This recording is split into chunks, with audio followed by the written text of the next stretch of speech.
Welcome to the October 13th, 2022 Library Trustees meeting. We are meeting in the Murray Room at the library. And we have a new owl device that we're testing out thanks to LPTV tonight. So we are going to open the meeting with correspondence. There's a Okay. The minutes of the prior meeting from September 15th. And we'll read them.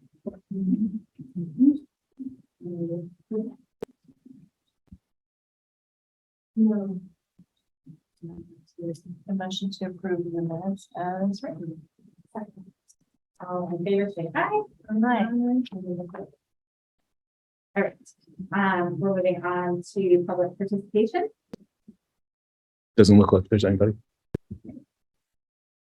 And treasurer's reports.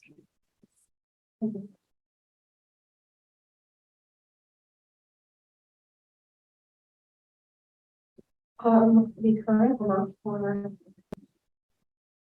MMDT is $3,366.94. The building fund is $936,576.74. And the park finishing amount is $1,346,148.45. Did you send these out or did I? Can you read them again? Yeah, I can read them again, but I can send them too. Okay, that's fine. Yeah. I got a lot of line items from Alicia. I think those are the ones we usually report on. Is there They anything? sound about right. Yeah, okay. From historical. Yeah. Sam did that with Sam Riggs here. Yeah. But yes, she did report them differently than we've had in the other stuff in the past. Good job. All right. Any questions about the treasurer's report? All right, we'll move on to friends. No, Mira's taking note of it tonight. To talk about it tonight. I know what I'm saying. Okay, so things they had no new memberships this month. And they were sort of wondering if that's normal or if we do things about it. There was mention of putting forms at the book sale, which is where I got a lot of memberships last time. So the book sale clearly is big news that's going on now, as you saw when you walked by. And the sales Friday, Saturday, Sunday. Correct. Yeah. So the members only preview is Friday from 2 to 3, and then it opens at 3 for everyone. The book sale room upstairs made $566 the past month, so $3,600 year to date. And they had 170 summer reading coupons redeemed. So people who did the summer reading got a coupon and they redeemed those. They're discussing a collaboration with the Cultural Council to paint rocks for the playground. There was discussion of maybe doing that at the anniversary party. And then mini golf is set for March 31st and April 1st. And they thought they should have a specific ask, like what they are raising the money for. So before it was for the building fund, but now we don't need that. So what is it that we could tell people we're raising money for? And they said ask the trustees if anybody has any ideas. One idea was a solar charging bench. I think Sarah's sister has that at her library, and it's outdoors where you could charge devices, solar power. That was one item, and anybody has any ideas, they're open to suggestions. Is there anything we're still looking for in the building or any specific department? Not specifically, no. I mean, so before we say we're doing it for something like a solar bench, I would want to have a plan where we're going to how that gets executed. Right. And that was just, yeah, no, I know we talked about this and you do see people sitting outside next to charge. I've seen people plugging into it for things too. So it could be a good thing to look into, but I think we need to do some research before we specifically say it's for that. When would they like to start promoting that so that we can get the maximum audience? Wondering if it's. Nothing was being discussed until after the book sale. That was sort of like not going to be any thought of it. My guess is we're going to need to start pulling in sponsors and things for the whole. And so in the next couple of months, we probably need to plan that they can communicate to the sponsors. So I asked the staff if there was anything in. We have a brand new building, so. Yeah. Yeah. And we're not asking for something big, like expansion of hours this way.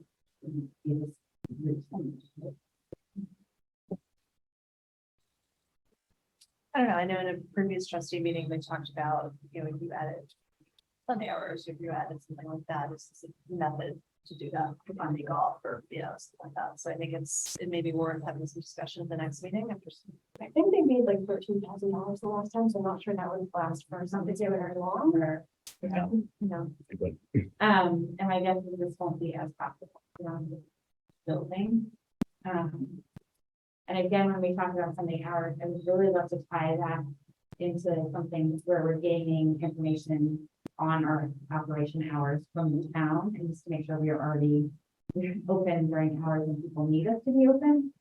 Or could benefit from us being open. Oh, and I'm not invested in doing that Yeah. one or the other without the data, but when you had asked, is this the mechanism to do that? I don't know if it I is, don't know but if it the is. previous trustee had felt pretty strongly it was. So I just felt like it was worth throwing out there. I definitely think that's something we can investigate, but I just want to be it happening, right? So a small thing would be good. For this, so I'll keep thinking about it, but solar bench being one idea. Right? So you guys have any other shares with friends, and our next meeting is next Wednesday. Next Wednesday.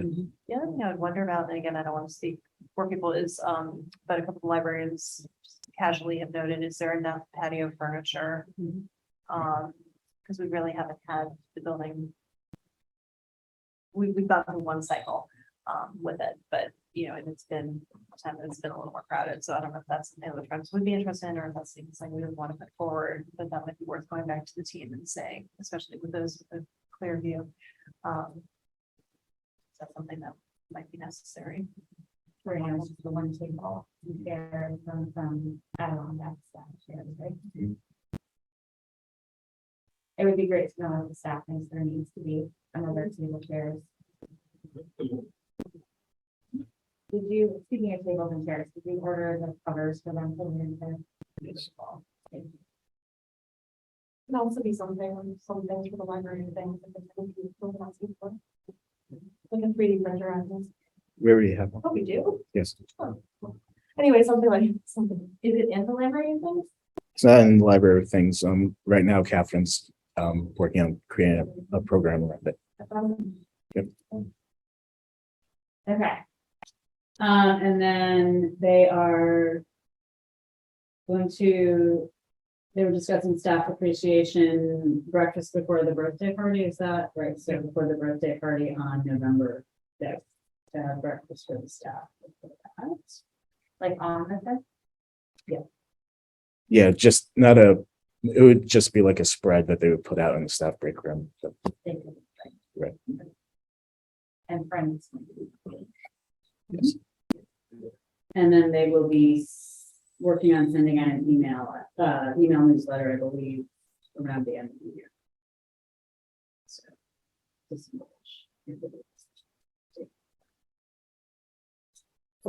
Can I ask about membership? Is that like if I join in April, do I get renewal in April, or is it like do they join? Like how does that work? that has been under discussion a lot, so they're still trying to figure out what the best way to do it is. It sort of has been yearly, but like we said, again, if you join mid-year, I don't think Do they send reminders? I feel like I don't get reminders. they were going to do that also.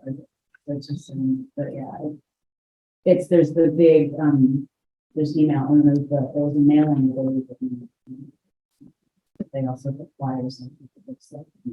Right, I mean, I know And I can keep it current, but I don't always know if it's last, I don't know if I'm last. Right, so I can check. I mean, I saw I'm so, I don't know if I got an email because I'm a trustee or because like I got an email about signing up for the books now. But I know it's right, but I mean, because I don't know, but I could still be a third friend, because I had a friend membership, so it would be helpful to know what the memberships, Yeah. and if they're not sending out, it could just be an email renewal, but like they didn't, if they're low members, if they had a cycle to send out renewals, then I would hopefully be for them.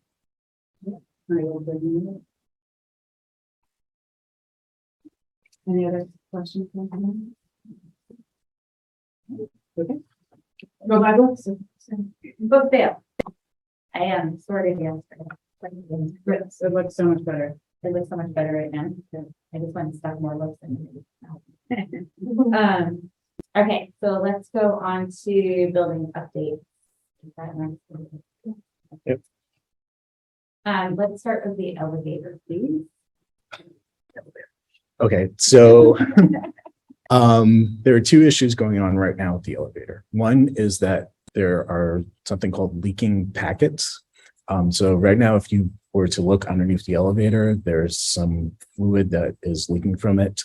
It's not enough for it to not pass inspection, but it is enough for us to get a 90-day pass until it won't pass inspection.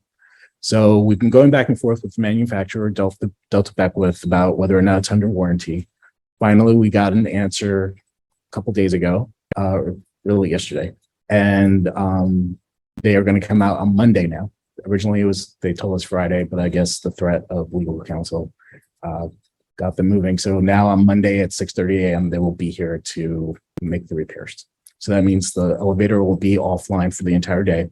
So I did speak with the building inspector, Ed Mullen, and he said it's okay to keep the library open. We just have to make accommodations for patrons. So we're going to make signage, let patrons know that the elevator will be offline for all day on Monday, and the staff will help any patrons that want something from downstairs to get it if they don't want to use the stairs. So Is there anyone with a meeting or something scheduled? now I have to check that because originally we were told Friday. Right. So now I have to check if anything's going on Monday, which I haven't had because I just found out a couple hours ago. So that's one. So you guys will contact whomever has a resolution. Yes. Just to let them. Yes. Second thing is, so when Associated came to and found the leaking packets, they also determined that there's a second citation that we're also in violation of, that has something to do with something called a stop switch. And apparently this is a change that was made recently by the state that this is a new requirement. But I guess the elevator was installed in a weird period when nobody knew about it. And so, but we're getting a citation for it. So basically we have to get this part fixed. So here's the quote. I'll pass it around. So there's a large lead time for it. It's 12 weeks. This is something that apparently lots of elevators across the state now have to have this repair done, including other elevators in town. So that includes town hall. Schools, Right, town hall, across the board, right. everything in town. So this is for this one elevator, for all the elevators. Right. So that's just for our elevator. So after speaking with Brian and with the assistant town administrator, Ryan, we would like to ask trustees to cover the costs, and then we'll go back to Delta Beckwith and try to get the costs back from them, because technically it should be under warranty, but it took forever just to get them to do this packet thing. And it's going to take 12 weeks to get the part, and Associated they're going to do the town anyway. So we might as well have them order the parts and do the work here. And then we'll just go after Delta Beckwith and tell them for the cost. Right. But right now the town is asking that the trustees pay for it out of the building fund to make this repair. And if this is coming out of the building fund, should we be authorizing it or community?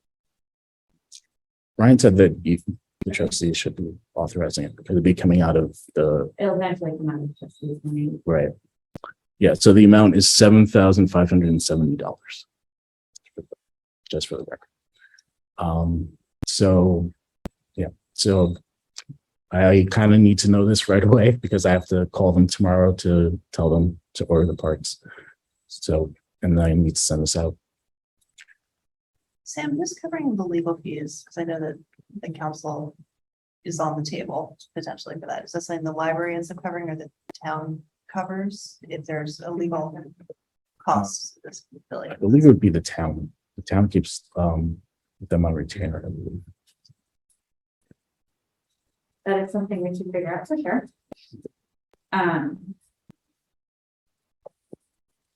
Discussion about this $7,570 request for. It's not a choice. Safety comes first, having a working elevator comes first. Just to maintain accessibility. Specifically coming out of the building fund, I just want to make sure that 900,000 is earmarked to go back to the town.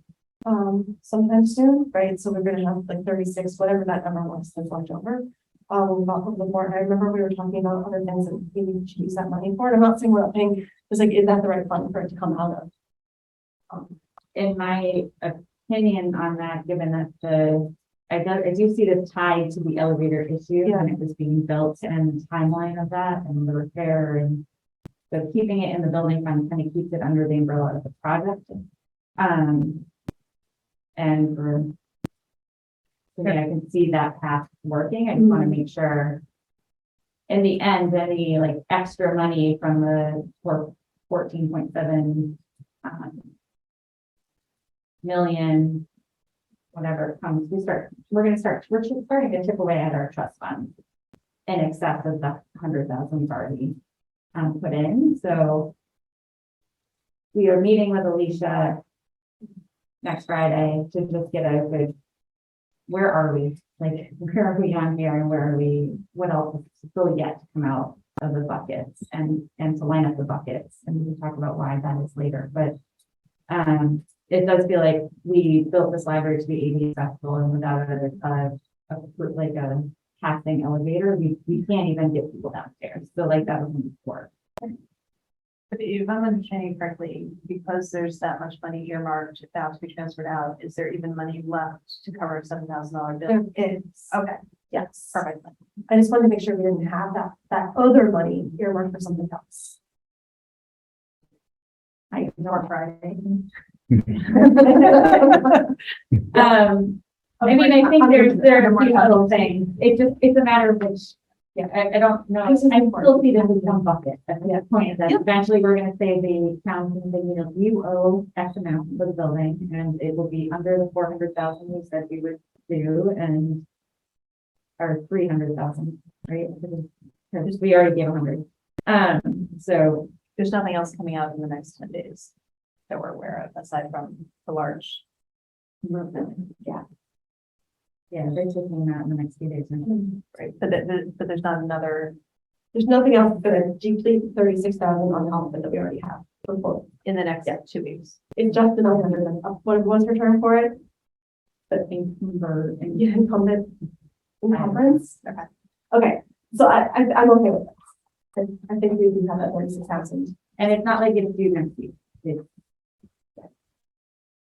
work has to be done, it's be here and work done before it comes out. We do have time to finish their fundraising and stuff to line that up. Unless it has to be paid to be ordered. But I'm assuming town's doing that across the board, and they're just asking for our elevator to be covered by our fund. Yeah. Right. Okay, so, and this is like a go after and legal afterwards. That you said 7,570? Correct. And the motion would be to approve. We're going to approve it from this fund, which is 01. Okay, do you want me to do it? That'd be great. Okay. Move to approve using 750. 7,500, yeah, 7,570. Okay. Move to approve to use $7,570 from Fund 0142, the library building gift fund, to pay for the elevator upgrade to get it moving. 1 second. All right, all in favor? Aye. Any opposition? Hearing none. Sam, does that close the elevator? Hope so. 0142 is the phone number. 0142. There was an issue tonight. I know, that, I'm gonna bring that up. It keeps ringing. Yeah, And he said, there's someone talking to you through the speaker in the elevator.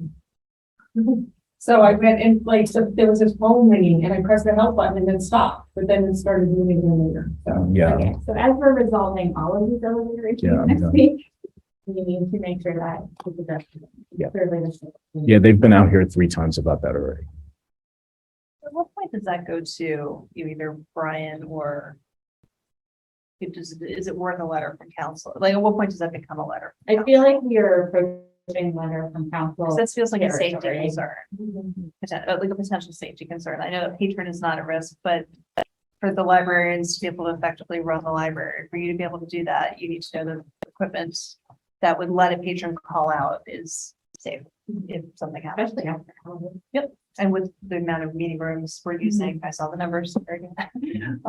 It seems like this is just really not acceptable. And I know that Sam has done really amazing outreach. I think I'm on every CC as kind of the building person, and it's a lot. And it really feels quite a bit like you're getting a runaround at this point.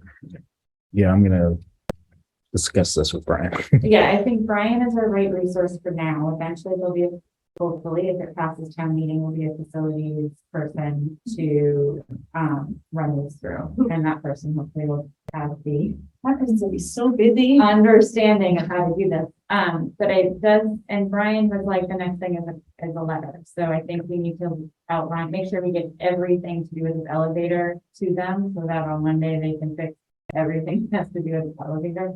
And the timeline of it, because this has really been going on since March. I mean, it's really been unresolved with platitudes since March. We have 3 seats, so. So does that close the entirety of the elevator topic? Yes. Okay, great. Let's move on to solar panel. So they have begun working on it. They got here last Monday and they've been working on it every day. I think today because of the rain, they stopped, but yeah, they're installing the panels. And then I think there's only one thing left, the inverters, and they're still on back order. Yeah, so my understanding is that the panels are going up, the structures they attach to, everything to get it on the roof is going up, and all the connections down to the electrical room will be happening in this phase. Right. And the inverter remains delayed. Brian was told like 6 weeks or something, which puts it at like beginning of December. The invert. Where's it going? So the inverter actually is installed in the electrical room. So at this point, they're doing everything outside and running, and so the last thing to do is just get the inverter, which is inside the building, so that it won't delay us further, things like that, which is great. But so that should be somewhere in the beginning, sometime in December, that should be arriving and installed. When Sam and I met with Brian yesterday, he said that we can't apply for the LEED grant until that solar panel work is completely up and running and functional. So that means we can't even, he's got all the certifications, everything up to the last point, which is the solar panel piece, ready to go. So as soon as that is installed and inspected, certified, then we can apply for the LEED certification level. And then we don't know how long that process is to get it rated and then reimbursed. Right. So the delays, in everything. Supply chain issues are just, we're just continuing. Fortunately, we're probably not going to see the best return when these get connected in, December and January, but hopefully that means next spring will be really ramping up our story. What's happening? In the meeting, there's some sort of game, I think it's a soccer game, but I could be wrong. In the ring. So the other part of that is, he did mention that we need to meet with LELG next, or some member of their crew, just to sort out how the metering will work from the solar panels versus our electrical. If there's a way to separate the two, so we can see what the building's doing versus the solar panels contributing. So it can help us continue to monitor the building. Brian had some idea that could be delivered in two numbers, but I'm not sure what LELD's capacity would be, so we need to meet with them ahead of the connection, see how that is going to be. So, anything else you said about that? Don't think so.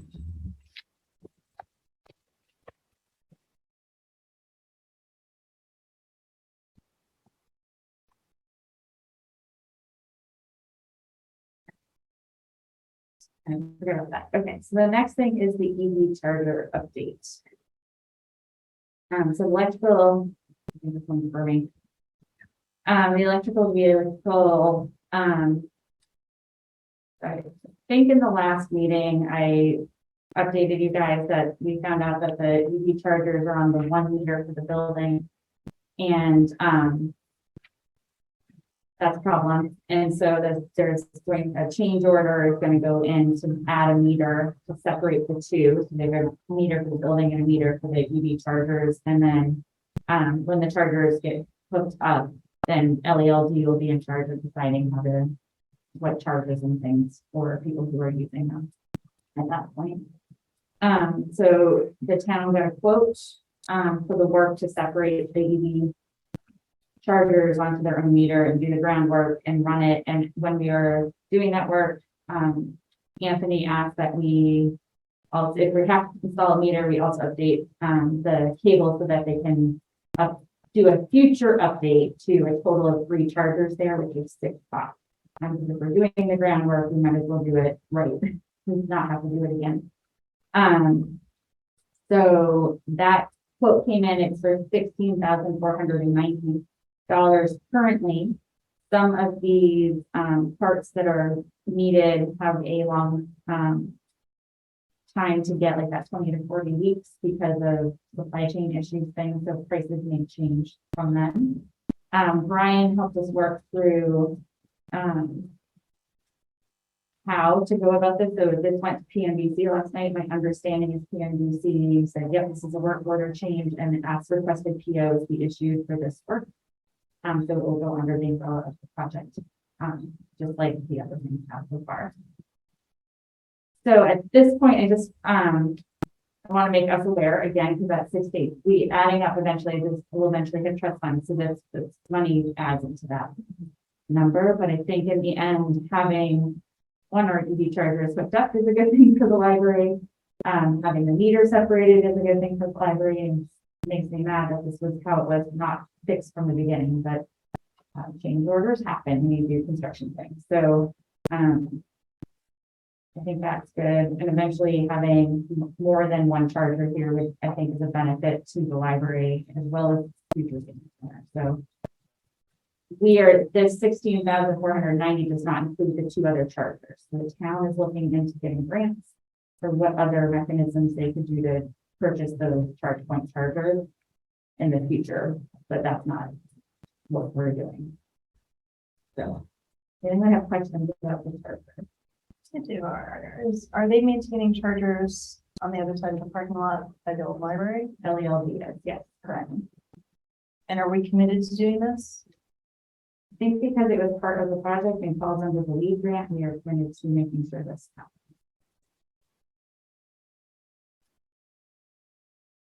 Should we have to that work to be done to apply for the lead grant? So I think if the groundwork is done, it's a good question. And I think there's also certifications that the EV charger work is done the original, so I don't think that actually holds us up, but we'll double check with Brian, because that's a good question. But, so I don't think we needed to have the charger there, we had to have the infrastructure for the charging station. Brian is gonna talk about it. So I may be needing to follow up with him. So we're not asking for the money, this is just monthly, the 13,000. I mean, we could say we are willing to do this amount. If we and do then it. cover it. Eventually, it's gonna be ours anyway. Right. We're not transferring. Like a different amount, at some point we don't have. It could be. So I think what we should do is say we approve this work going forward and then, and we recognize this number rating.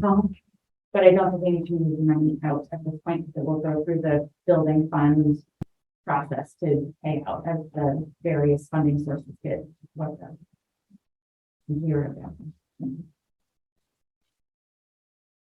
So I do think it's better off if we take a motion for approving the work for these kind of things, just so that we're clear this is, we also acknowledge this is happening. Ideal outcome. Anyone?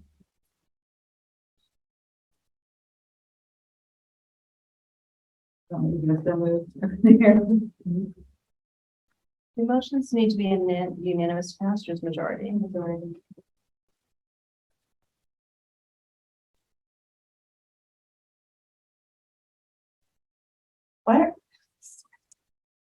Why are we paying for it though? It's part of the building. But it was done wrong first. I think it's uncomfortable, like I'll be voting nay in this juncture. I don't want to block anything. I think without all the data in front of me, it feels really uncomfortable. I feel like the numbers continue to grow. The scope has continued to grow, and without having it in front of me, like what we committed to initially, what the original cost should have been, this has seemed to me at least to continue to kind of blossom. And so I'm committed to taking the building as was intended to become LEED certified. I'm very open to being, a team player and doing the infrastructure that would support the town, or support having up to 6 chargers. I'm not clear that's part of our obligation to do. That's not saying I wouldn't do it, but I don't have kind of an apples to apples comparison of what a cost would be versus that. And then I think if there are ongoing communication with Alicia on what's left in the funds, where we're pulling it from, I would rather have that data before I'm committed to that, and have kind of a full scope of what other pieces are unfinished and going to be hitting our plate to be funding before I'm committing that level for what seems to me to be a wish versus need. So ultimately that'll be my vote, and that's the why, unless that data is available for discussion tonight. I completely understand that, that perspective of things. I think the things that happened before we were on the board is that the trustees said they would commit $400,000 of trust fund money, $100,000 which have already been moved into the town and the project. And my understanding is the current cost of the building is just over 14.7 million. So we're way under that 300,000 remainder for the trust fund. I agree that I wished I understood why it was set up this way from the beginning. It does feel like there was a mistake or not understanding from the beginning, but that is 2 years ago when we weren't here. So, and the other piece of this is I'm looking at it from a groundwork perspective. We're hitting winter and we won't be able to, like, costs are just going to go up over the spring. So if we can get the groundwork piece done and all of that done, and then the pieces that need to come in to connect come in the spring. And then this is part of the project, we can close it out. Whereas if I feel like if we just leave it open another month, we're just really pushing the 6 more months down. For us to like actually finish closing. Yeah, I absolutely respect the perspective, and I have every, no intent of not honoring the full 300,000 or frankly more. I feel like there's been a lot of good faith to support and honor that piece and honor what was made. And I guess I'm not confident that there's not $300,000 worth of work, or investments like throughout the scope without knowing.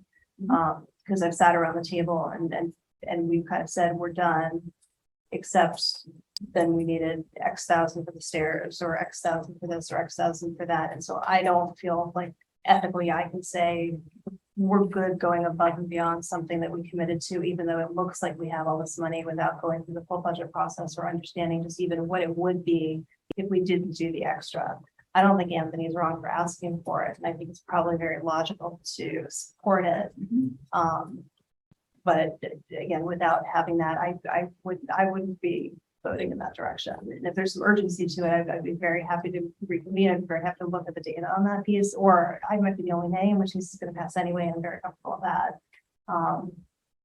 But this seems very much like a wish, not a need to hit LEED certified, to meet our obligations. And again, just without the data, that for me, that's uncomfortable. And I very much respect if that's a different perspective from anyone else at the table. I do think there's some urgency, and like, if we can authorize the work to start now, then we're gonna beat that winter rush. We're gonna get prices kind of starting to lock in as they order pieces. And things like that. So, Do we know what it is if we were not doing the extra phase? so I need to pull up the, so they did not separate it.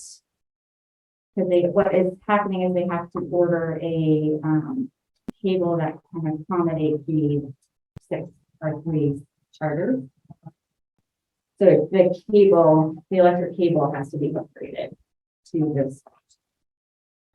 And so they're digging the trench, putting the pipe to run it through, and running pipe and running the wire.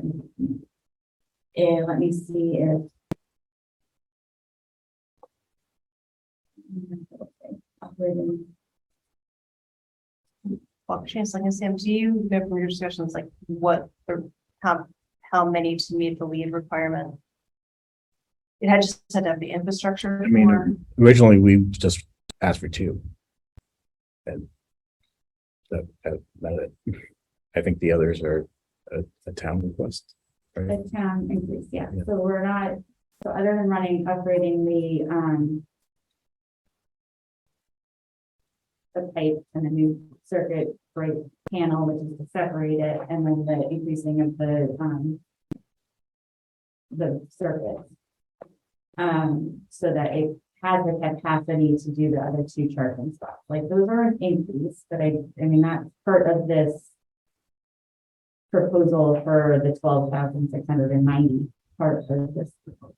Do we know how much of it, and we're in one time, how much of it is dividing it, so it's not just the one, like to go into the library account, just going to something there? We didn't break those into summaries. So But that's the thing, that's the kind of part that feels like wasn't that supposed to be done to start with, which means we shouldn't really feel obligated about it, but. So we're in a funny spot. We just got a building. And we're to go, and I went to the town administrator and I talked to the assistant town administrator about like which is the process is, should it be not under the building so that we can go through, like, I went through all of this stuff and it actually becomes harder and more expensive in the end for us to do it the other way. So like literally getting to a point where if we can do this under the building, which would continue to be under the same guide, like building, payment process, timeline, Brian's helping us oversee it, and to execute it. I think we're at the point where I wish I had more complete information Monday. I totally agree with you there. But we haven't been the ones looking at every PO that can be seen at this point. So we're at the point where the money is, like, we still have fundraising, we still have the LEED reimbursement to come, like, we have all this stuff, and eventually it's gonna hit our pocketbooks at the end of this. And like, this to me is,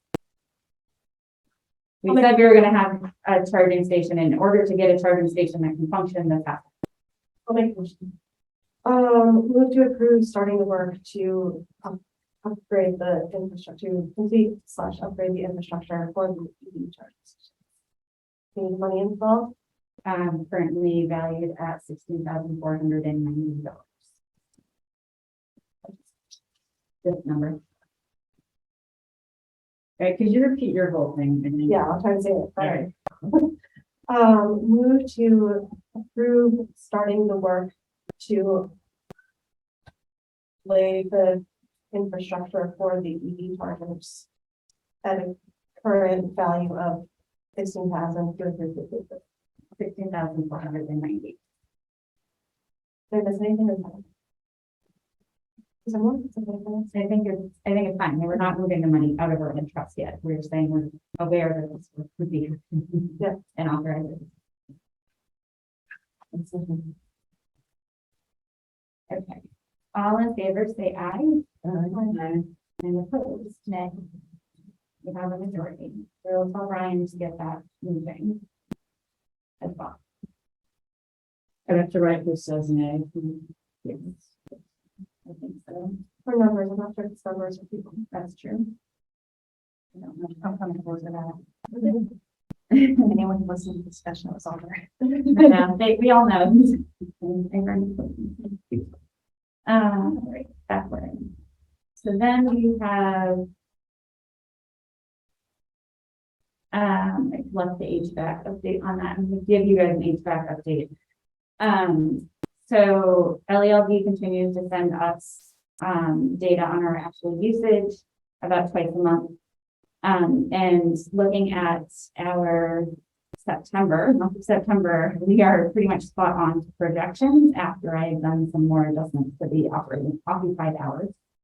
And that is also taking into consideration. Hello, can you come to my game in Chantilly Saturday? I have it at All right, this is a trustee meeting. high school at Chantilly Saturday from 2 to 4 against George.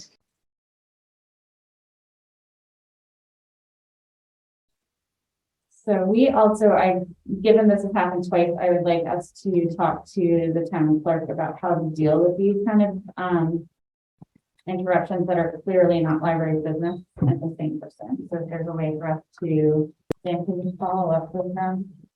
Sure. And also maybe LELD might have some. You might want, before you submit it, take a screenshot, so you know who the person is about that. Menu shop. Or just commenting them. They're just take pictures or something. Just because what I don't want to do is get accused of some sort of like public meeting violation for this, but this person continues to know when our meetings are in person about their gaming, which is clearly not one topic. So if there's a way to fix that, I would be happy to try to do that without violating the meeting. Okay, so update, HVAC. We've got our electric usage close to the projections for September, which probably September is one of the easier months to match. The weather is kind of nice, so I will admit that. But I did some more tweaks, and it was really nice to see that we could hit projections. I do think because it's really matched. So as I'm doing this, I kept asking if we could figure out what the assumptions were that they used in the projections, and GGV didn't give them to us, like no one really knows. There's not a good trail for that, so which is unfortunate and something I would change in any future project.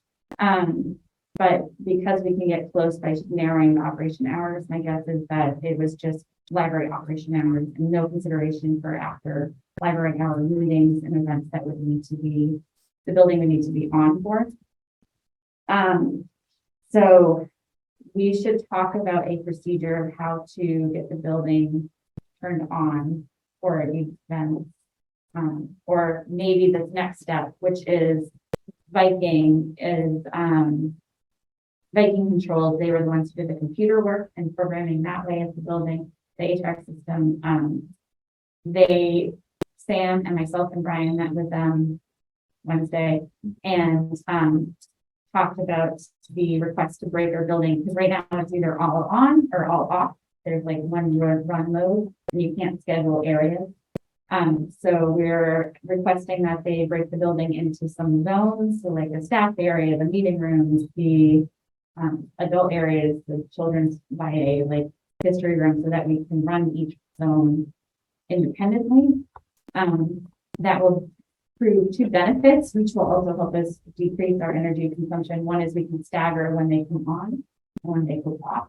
So that are really on is the issue. So if we can stagger when they come on, then we're not going kind of straight line right up every morning. And our energy consumption, because the whole building's coming on at once. And then the other part we asked for was a temporary override ability for a set period of time. So like if we're in this meeting room and we're like, it's cold or hot in here, we could allow the thermostat on the wall to be changed, but then after 2 hours of time, it would revert back to the standard setting.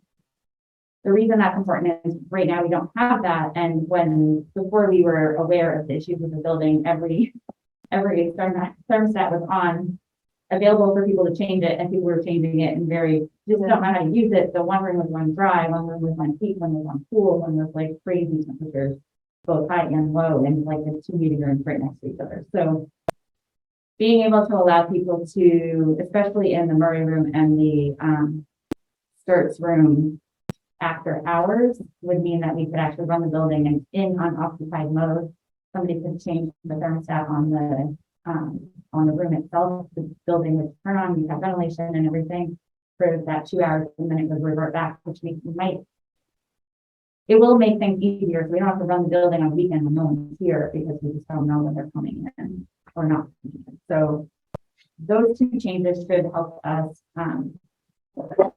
much more carefully control our energy consumption. So that work is part of that change order process again, that is going through again. I don't know why it wasn't done this way from the beginning. Wasn't at the table of the decisions well before any of our time, except for Sam, like sitting at the table. So wish it was different. I really do wish it was different, but I also think this is one of those controls that after working with this since April, without having this control ability, we really we're just not going to be able to keep our energy, like to do our best to bring our energy levels down before the solar panels can get added in. So I think as an energy efficient building for this town, one of my goals is definitely to run it in the most efficient way possible. To save the town money, environmental impact, things like that. So that program changes service costs. We need to again authorize the work tonight. Once we do that, they said that they could get it up and running within the month. I think it was even less than a month. So the quote is $3,720. We in that meeting reviewed everything we asked for and said it was feasible, and they would come and show us how to use the system appropriately, which is training we didn't have detailed last time. So then we might learn some tips and tricks of how to schedule events and how to really make this building run even better. So $3,720 to add these features to our system. And they said they should be able to get this up and running in a month. In a month, yeah. So hopefully by. I appreciate your leadership on this. I think it's been a wild ride. It's amazing to have gotten this close. So bravo. Thank you. I mean, I really appreciate Sam, like you're doing the hobo monitor, you're sending data. And those hobo monitors, I think, are going to be even more useful now. If we can zone the building, then we can really see how long does it take for this area to come up to temp, and like we can really help use that data to schedule the building. So, and then I can go back to the energy specialist from the school and see if we have any more tips and tricks and see what our impact are. It's been kind of wild to like make the change, like make the changes and see it actually happen. Good. So we should authorize this work. In my opinion, I think this is important work. It's going to make the building work for us the way libraries run and our libraries specifically run. I think it's really important, especially with the room use that we're seeing, and with what the energy bills were, and with inflation, and with that not going down anytime soon, and coming into a season where heating is going to be really big and expensive again. I would absolutely agree. And I know you vetted this really carefully. I've seen a lot of it, I haven't seen some of this. Very much agree with and appreciate all the research that's done on this. I will entertain any motion. Someone else do it. I did you. Really good at that. I need a second. Go for it.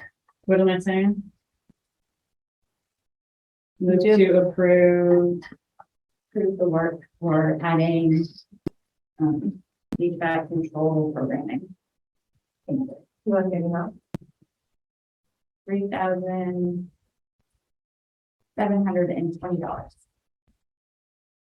I move to approve the work for adding HVAC control programming for $3,720. Second. All in favor? Aye. Is anyone opposed? I didn't hear anything. Okay, so we will tell Brian about. Get going on this. Okay, so then I have a punch list update. And that I holding the hill separate, Sam. where are you So on the final things? other than the elevator, the furniture was all delivered on Tuesday. So we have all the furniture in the children's room. They replaced all the broken furniture. They delivered the shelving for the reference area. They fixed the black strips that were broken. They delivered the shelving for the periodicals area. And they took away the old wood that they left behind in the storage areas. So they're pretty much done. They also delivered the chair carts. So now we have enough carts for all the chairs in the meeting room so that they're not stacked super high. So yeah, so Great. yeah. So that's done. The light in the children's room has been delivered. It hasn't been delivered here, but it's been delivered to the manufacturer, and we still have to schedule a time for them to come install it. Same thing with the teen room shades. They are also ready to be installed, but I have to schedule it with them. In both cases, the person was on vacation, so they are going to speak to me next week about it, but they have it on their radar to talk to me about it. A new issue that has come up is the lights in the office area. So my office, Susan's office, Helen's office, and the circulation desk area office, the light stays on all the time. So I spoke to Viking about it, and they said that not Viking, SK Associates said that there's a loose wire in Susan's office in the control panel, and so we have to get an electrician to come and tighten it. But for some reason, that one loose wire is affecting that whole section. So How do they know there's a loose wire? because they can look at it on the computer, and it looks like there's that it starts there. So the only thing they can think of is that it's a loose wire. Unfortunately, they don't fix that. So we have to get an electrician to come out. So I'm talking to George about trying to get someone to come out to tighten up that wire. But yeah, so if you notice that the lights are on in my office, it's because we can't even turn it off from the panel. It's like completely, Yeah, on the wall. we can't even do anything. The wall doesn't respond. Yeah, there's nothing. Yep. I'm working with Working with George. George. Yeah, George is awesome. George also took care of the counter. Yes, George got and Katrina, you guys talked to DPW and they came like within an hour with the lift, and they cleared the gutter for us. DPW was also great with getting the solar panels in. They had to come down off the Shattuck Street, that gate, and I called them up and they were here within a few minutes to unlock it for us and they helped the solar panel guys to get back there and do what they need to do. So they've been really awesome. Steve Whitten is great. Amazing. Yeah, I called him up and within like 20 minutes he was here. So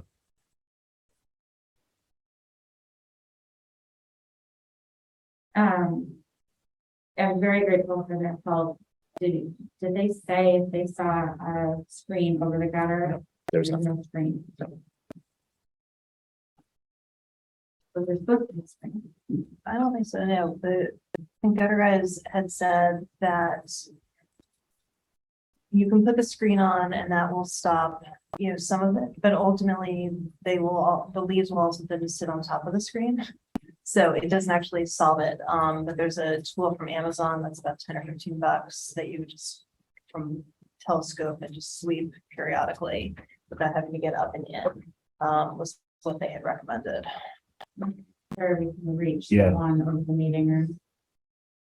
There's a bigger. I one too. totally understand the ones with the staff entrance. We should maybe look into the cost of that and make sure George has it on hand, so we could Yeah. just sweep those gutters after the season, things like that.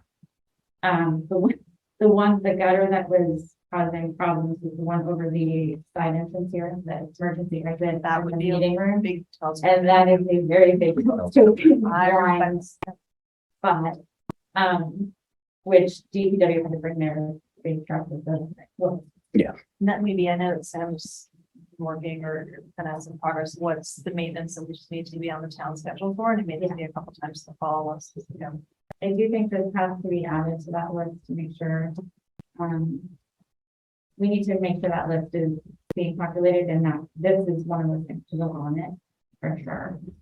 I'll make a note on it here. And just put in the punch list. And probably if we think we're getting close to having that complete maintenance list from we're never gonna have a complete maintenance list, so let me rephrase. When we think we have an annual maintenance list, which there is, if you go into that big 1,000-page manual about how to run this building, there is a list about annual maintenance, like what kind of anticipated needs, in the end of the document. Spend a lot of time in that document when there's looking at the HVAC stuff. So anyway, there is a list there that we should cross-check with what we have come up with as we use the building. And then maybe just meet with, Anthony. We should just probably finance piece, DPW might be part of it too. Like we might need to figure out who we're supposed to meet with to just make sure that it's captured on those groups lists. And funded appropriately.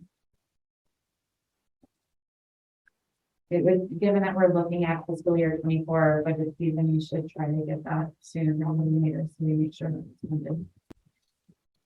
And captured in.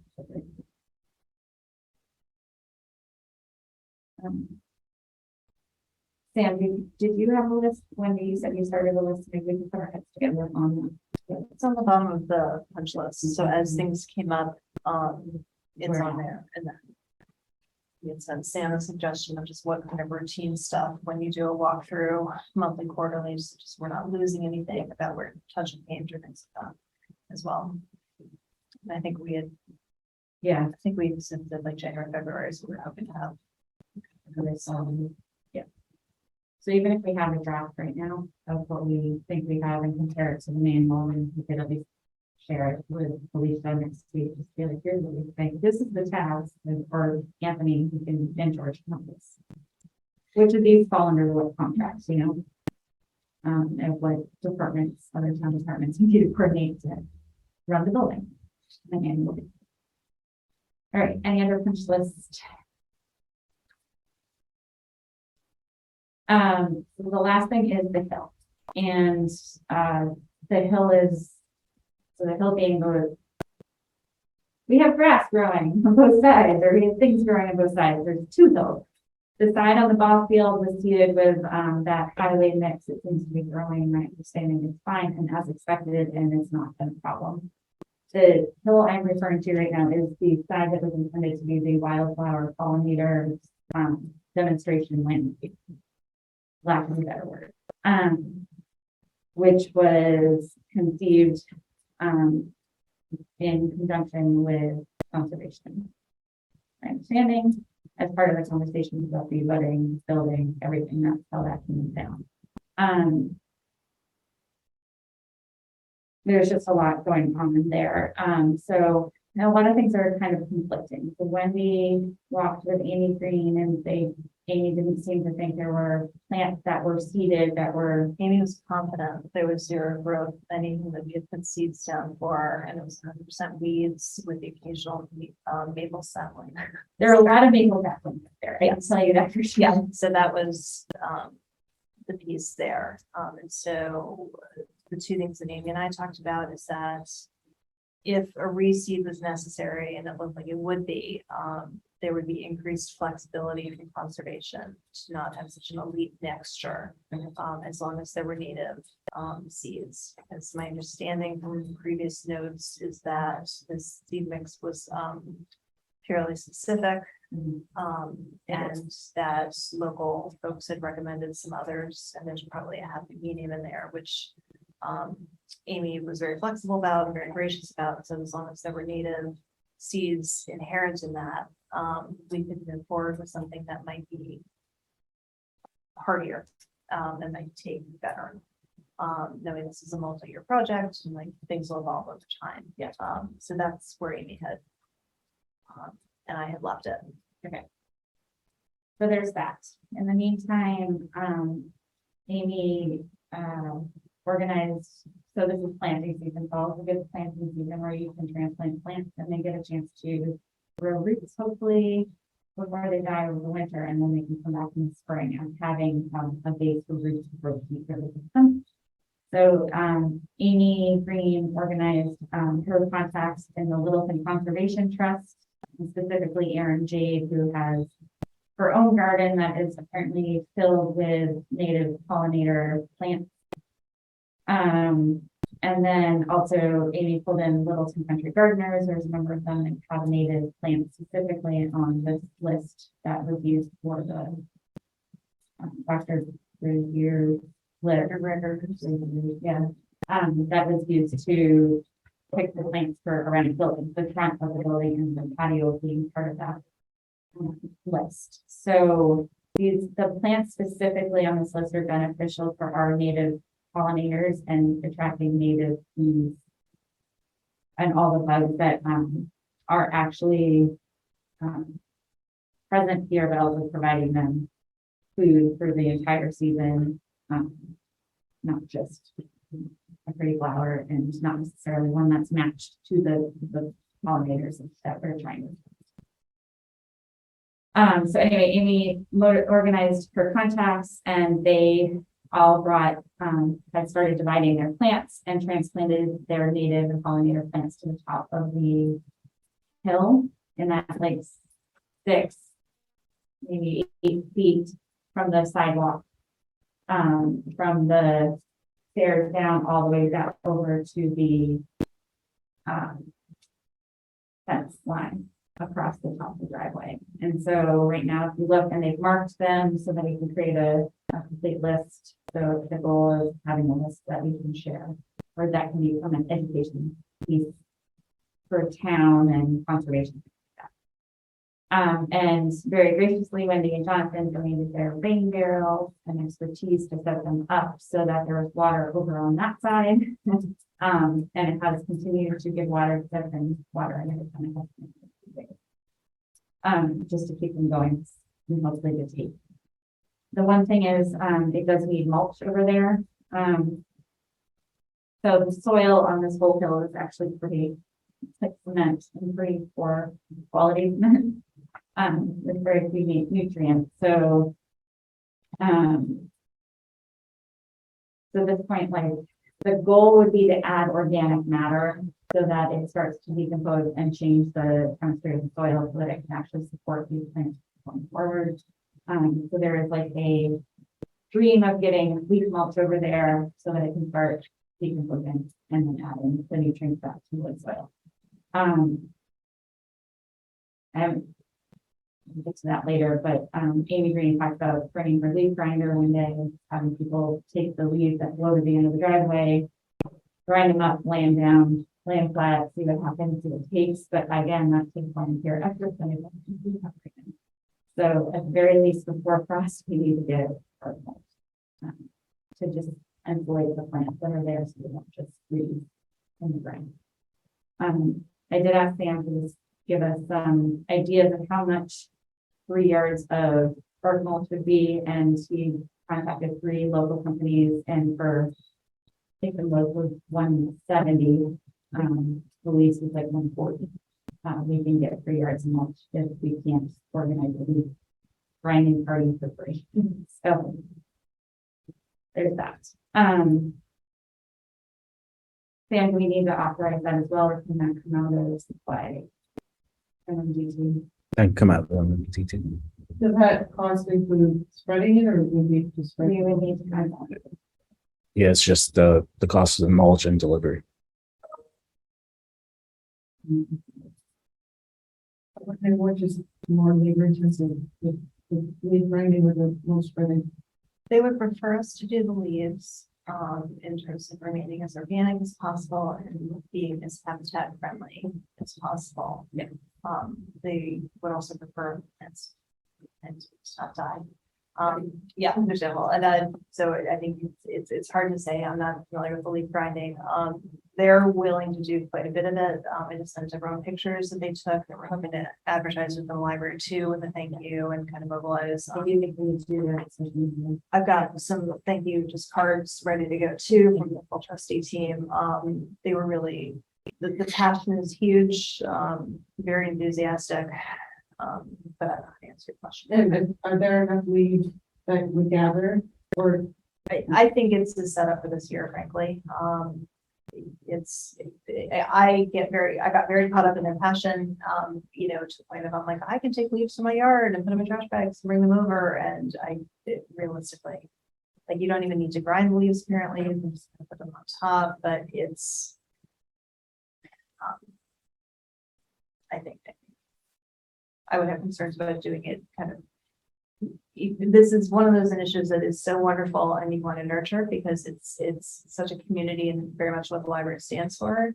And feels like we are now like 4 miles into a marathon that we weren't prepared to running without the right equipment. So I think that whatever's kind of the easiest to make sure we can kind of maintain right now.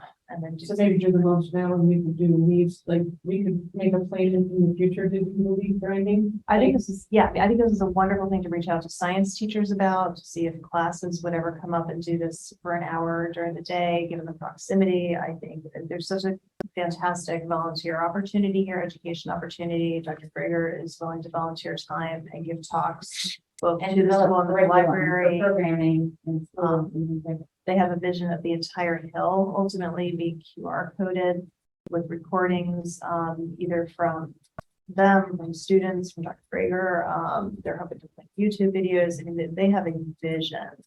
And we're trying to make the elevator work. So I kind of feel like we're just not. Sounds like the short term solution is the mulch. Yeah, so, And then long term, we could make a plan to like. My recommendation would be that, because we don't, yes, I mean, just. my recommendation is we say we're going to like authorize money to get the mulch. And then in this next week, if a plan doesn't come together for scheduling a time for, like, the problem is leaves haven't even dropped. It's hard to tell you, but I do know there will be leaves that just gather down there and DPW will suck up and take away. So maybe not telling DPW not to suck them up, or can you suck them up and drop them here? Like, what can we do? It just feels like It's a lot to like manage right now. Something just, like, as I'm having been on that most recent conversation too, just keeping, I want to make sure that you shouldn't be out there watering, right? Period. And just making sure that we keep on having a conversation about, okay, the things that they do, we need to have a plan to maintain, that has to include them too, right? Like, they can't just dump it. We're gonna do all this and now, okay, you guys take care of it, right? I know they're We're gonna willing get to. mad when we can't because we don't have the volunteers to do so. Yeah. So that's something like, for example, the leaf thing, that feels like something somebody else might be able to coordinate other than the library trustees, right? But maybe, right, or we do it in conjunction with them, we have to make sure we don't just take on all of the things. That we can share these responsibilities. Yeah, I mean, I do think the plants need to be insulated for the winter. Yeah. Most would do that, it would not do it. Leaves in the end will provide more nutrients. So like if in our continued conversations with them, we can actually get a date and get volunteers and I'll see if I go, But they could also qualify volunteers, right? I mean, they have a gajillion people stewards, right? Yeah, right. So like, A But mutual. again, like, we need a date, we need a We do, yes. plan in order for this to happen, and right now we don't have Yeah. that. And honestly, like, this is one of the things, we're building it from nothing. Like, we literally have nothing on this hill, and we don't have a clear long-term goal. So one thing is like, let's have the mulch as a backup so that by November first, something's on there, before frost really hits. But the other part, I do think it's really important, given that we are literally creating something from nothing, is maybe considering, creating a like hill working subcommittee. Where 2 trustees sit on it, and then Amy Green clearly has a vested interest. Aaron Jade from the Littleton Conservation Trust is very motivated. And then Sam should definitely be involved, and then some of these country gardeners who are really excited about this too. And then that might help us not only develop the long-term vision and all of the we on it, but also set the timelines for the things that are, like, right now, like, they're talking QR codes, and like, we don't have a hill yet, like, I feel like we need to really, and I said this in our meeting last week, like, we really need to invest on developing and creating the hill first, and making sure that it's sustainable and it was a reasonable timeframe given the volunteers we have. And I think that's the piece that, again, I'm happy for the working committee. I'm happy to talk to someone who does not, kill dandelions. I'm not really that person. But like I have, an email asking when people can come leave the hill. Like never is when people are going to come leave the hill right now. So I think that there's a pretty big divide, and I think there's a lot of room for disappointment. Yeah, I agree with you, and I this think is one of that's- those I agree first with you. collaborations that if we're not clear from the beginning what our capacity is and is not. Yeah. Then I think we're setting ourselves up to have adversaries not be aligned and making something amazing. Yeah. And I don't want that, and I think, and I love the enthusiasm, but we can't run at that pace, nor do I think I love the idea. I understand the biology behind it. I understand needing to weed it out so that plant can grow and have the space to grow. I understand like saving those seeds so that we can have them sown next year and keep propagating. Like the things we need to cultivate, the things that need to live here to attract the right pollinators. I understand the biology of it beautifully. But I don't see the actual plan yet. And that plan is, I think, I'm just gonna have to keep saying it, or one of us will, 2 of us, whatever, will have to say, like, what is the long-term plan? What is the strategy? And the short Maintenance. term, how are you gonna get people to come leave the hill, right? Right. I guess I'm concerned that and I might be wrong on this, but like, it also feels like it is now a joint plan when it's not their hill. Like, I feel like, and again, I might be confused on this, but like my role, I was tasked with keeping things under warranty where we were able to. And, so like that was kind of my lane, and there's no growth there from what I can tell. Although there's potentially some like small sprout somewhere on the hill now, we're not clear about that. Although Amy confirmed there was no sprouts, but there might be a sprout somewhere, but either way. Yeah. So we are still in So a that's- rocky situation where we don't know if our warranty has actually been fulfilled or whether we. Right, so it seems to me before there's You're any in this- planning. You're in gray zone. Right, so and I don't think it's gray zone, I think it's very black and white zone, that at this point, there can't be any planting or any planning until we know, what the fiscal piece is. And if we have any money or any warranty items to be playing with or not, because, my understanding from talking with Brian initially was that it would be covered because there was no propagation there.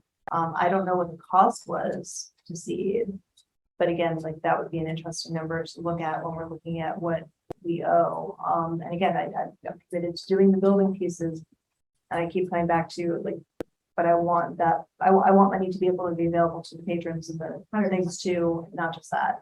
And I think until we know, what kind of budget we have, if we're going to be owning this completely, and seeding wildflowers seems very different than planting an entire hill and being responsible for mulching an entire hill or leaf mulching an entire hill. Just having done the mulch path, Yes, I can tell we you. are not mulching or leaf mulching an entire hill. But I think this is where, again, like, I'm not sure I guess I'm questioning, are we even setting it up to get to the point where there's a committee to help develop a hill until we have a vision of where we need information or input on the hill? Because like I feel like we skipped a step to say, okay, you come in, you volunteered to kind of do the top, and that was wonderful, and thank you. And with that came some gifts or obligations for us that we were not anticipating, like mulch and maintenance and things like that, that we didn't vet and now are responsible for. It's kind of like someone giving you a goldfish for gift, right? And then now you have to live and take care of and not kill. And so thank you. And we were not prepared for that. And now we're inviting you to do that again for this entire thing, when I'm not sure we're prepared to take that on at this juncture. Or am I sure it's the right time given the warranty question? And my 2 cents is it's the wrong time given the warranty thing. I think that right now we have a top area, we've got other parts that can be QR coded, we can pull in and work with them on Dr. Gregor's pieces of that, and until we have the warranty question completely done. And if the warranty question is, yes, and you have this allowance for seeds only, I think the next question is, okay, so maybe we pull them in, are we seeding the full hill or part of the hill? And that's it. But I think that without kind of a really clear guideline, some fences of what we can do, I think they already have a vision of a project that's this. And to sit down at a table and say, nope, I can give you this without any information, I think this is set up for disappointment all the way around. So I completely agree. That we need to be at the table guiding the discussion of what the timeline is, 5 years, not next year, and this is the steps to go. But I do think if we need to be pursuing the warranty question to the end and finding out how much it would cost to seed with the different mix. So we have that information, and then also sitting down with this group and saying, what are the alternatives for ways to go about getting to the agreed upon long-term plan, which we haven't had. It's not there yet. We don't even have the discussion with them. Well, I guess right now we're doing a lot of brainstorming and things come in haphazard, whatever. But to sit at a table and to say, long-term goal is to have. Long-term goal was to have native plants around the library. And we've met that. And I think we can also meet that in a number of ways without asking them again for the help. And I would like to I guess I'm just looking at it. Are we talking Conservation and gardeners. I think, and again, I might be just looking at it a different view, but I think from my interactions, I think I'm worried about setting up a bad relationship inadvertently or taking advantage of generosity that we can't then. I'm worried about killing the goldfish. And I think that I'm not sure that a committee at this juncture makes sense until we as a board have an understanding of where we're inviting guests in for feedback. And what we can realistically do. And it would feel more comfortable to me to say, we are honoring our commitment, which is actually this, because I'm not even sure we fully know what that is. I feel like it became bigger and bigger and bigger the more we talk about it. I think our commitment was to native plants. And I think we're honoring that. I don't think we need to go over a discussion about that. I think we are doing that. And if I'm wrong, if there's different documentation about that, by all means, let me know. But my understanding from what I've seen, we are hitting that. And then once we know that we have X budget to commit to this over the next 5 years, or resources, or you're going to make a volunteer position and use the scholarship people for that, or whatever we can give to that, then we can come together and say, this is what we can do. And we can also give you this much bandwidth if you want to play something else. But before that, I'm concerned we're inviting them to have a conversation. We're already on 2 different continents.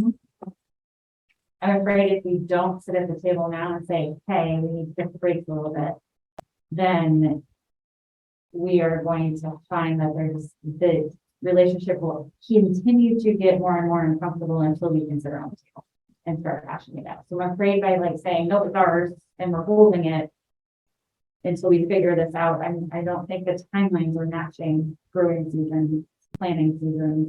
There is a seasonality to how you do gardens and things. I feel like there's some and I don't know about the warranty piece of it, but if we're sharing the hill with them, then we set our expectations or our cap of what we're able to do, right? I mean, that's where I think that's where I think the conversation has to be is, you know what you want to do. We don't have any volunteers to do that. We don't, right? We don't have experts. We don't have have volunteers. We don't have volunteers. So let's talk about it. Are we sharing the hill? I feel like I feel like that's where the That's train the is question, already right? run out. I feel like that decision has already been made, that we are sharing the hill with the gardening club and with. And I feel like, and then maybe we are. We were already sharing it with conservation and the conversations about what was going to be developed up there. Right. Before, we were designing the building, previous trustees discussed with Amy creating a pollinator type garden area there. If it had gone, if the seeds had taken, would we be having this discussion and inviting them in to do something different on the hill? Right. And from my The understanding, conversation would have been educational things that Right. would tie into the bill, Right. which is the long term. Right. what's still possibly pulling up weeds and watering. There would be maintenance involved in any hill that. Right, but whose responsibility is that, right? What is still, It, again, prior trustees didn't have a conversation, right? And to delineate those roles, and we are now left with the charge to do. So. Yeah. Yeah, and again, so I don't want to block progress, I don't want to be contentious, it feels bad, and I think that it's, I feel if this had gone up, we wouldn't be asking for people to come plant for us, we wouldn't be doing, so this floodgate wouldn't have opened. And by leaving it open and inviting more conversation before we know that we are going to throw down seeds that are going to take, which closes that all down again. So I do think It's the one concerning. thing we need to do act on ASAP is the most, the mulch is one thing. I will come in mulch, whether it's leaves or whatever, if it's to I will like. buy the mulch to just. I will buy the mulch. I already bought the compost. I will buy the mulch and I will buy the labor to spread it just to like make the top of the hill presentable and to see if it can take. That is fine with me. The piece that I am more concerned about cultivating right now is how the rest of the hill gets cared for and cultivated over the long term and setting that vision so that we have good working relationships with conservation. I hear you. And I think not having the conversation and saying, look, we have to pursue the warranty issue first before we can plan to do the thing. Now, And that was my preference, to say to them, I love the energy and the hill is completely off limits until the warranty is done. So we have to shut down any discussion of planting, developing, anything. that said, So we know where that is. they want to do programming where people can winterize seeds that they grow at home. And the thought was to donate some of those plants back to the hill. But it doesn't mean they can't have programming and those plants that are grown, those seedlings can't go elsewhere. Like there's no reason they can't use the library as a resource to start those educational programs here. And if the timing works out and we can add something back, great. But I think we should continue the conversation. I do think we probably should have a little subcommittee about it. Not only like, so kind of what you're saying is to also to bring them back in again. Right, because I feel like they're just having. when we don't have the conversations, well, then it gets out of the runners go in all directions. It's like where's my, it just like spreads. With all those runners. So if we don't try to control the conversation and make sure that it's within our means to, and I said in that meeting, like I want to, whatever we do, want it to be sustainable, something that can be maintained with the volunteers that we have and also fiscally feasible for us. You know, like there's just, I love the idea of it. I love the concept of it. I think it actually, there's so many educational opportunities that could come from it over time.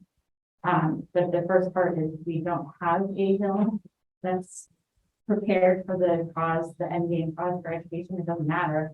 But the first piece, which I had thought the warranty was just off the table and maybe I misunderstood that part. So that's why I was like, so what are the other ways for us to start bringing plants of cultivating the plants that we want to be here? Yeah, 3 weeks ago, Brian was saying it was under warranty and he would secure it. And as of Wednesday morning, he's questioning if it is under warranty. Yeah, I feel like this has gone back and forth. Yeah. I also, didn't we have a meeting with Cataldo where they said it was going to take at least 3 years before we even saw anything? So the other piece of that, and that Aaron J from, Aaron from Littleton Conservation Trust, and actually I can confirm, because I was out there on the hill as well at a different time. There are some seeds that took, and they're like small little tiny plants of things that we do want there. So she was talking about volunteering her own time to go and flag those plants that we want to be there and weeding around them so they can start really growing and have a space to run. And literally having wire flags with those white, like those little white flags. To mark them. I was like, you possible. So that's what I have here, but she is fearful that they will degrade in the snow and get moved and whatever. So these should hold up more. It kind of like, again, would be like, we got to start with Cataldo. She's up against the timeline with winter, of marking things. In what some ways, asking her to go through and mark the things that are of keepers, if you will, would mean with flags, would mean you can see actually how much took and how much is coming up.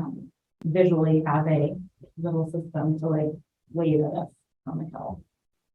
I don't necessarily want wire flags hanging out on the hill, and I also think kids will sit there and just move them if they don't understand what they're for. So, I'm not sure that's the right system, and that to me seems like the next, like, please leave, please mark with the possible sticks if you think if you are able, and her idea is that then she can harvest seeds off of them and they can be propagated for future. And I see her vision. I can understand it. I think it's a very labor intensive vision for establishing a hill as quickly as everyone seems to want it to establish. So I do think we need to follow through with. I feel like Brian's come back and forth. Is under warranty, isn't under warranty. At this point, to say what can Cataldo do to work with us to get a different seed mix on that hill and get the cost would be step one, right? Whether or not he would provide it or just discount or what would he propose given them? With the seed mix where we could go to Andy and say, here's another way we can do this, this way, you know? I also think it's fair to go back to conservation and say, you know, there was an initial discussion with prior trustees and, you know, so there might have been an agreement with other, you know, different players, and you can say the players have changed and we need to revisit this, you know, because it's not really fair for us to now, like, oh, you know, other people made this plan and now we have to own it when we can't, you know, maintain it. And I think that's fair to say.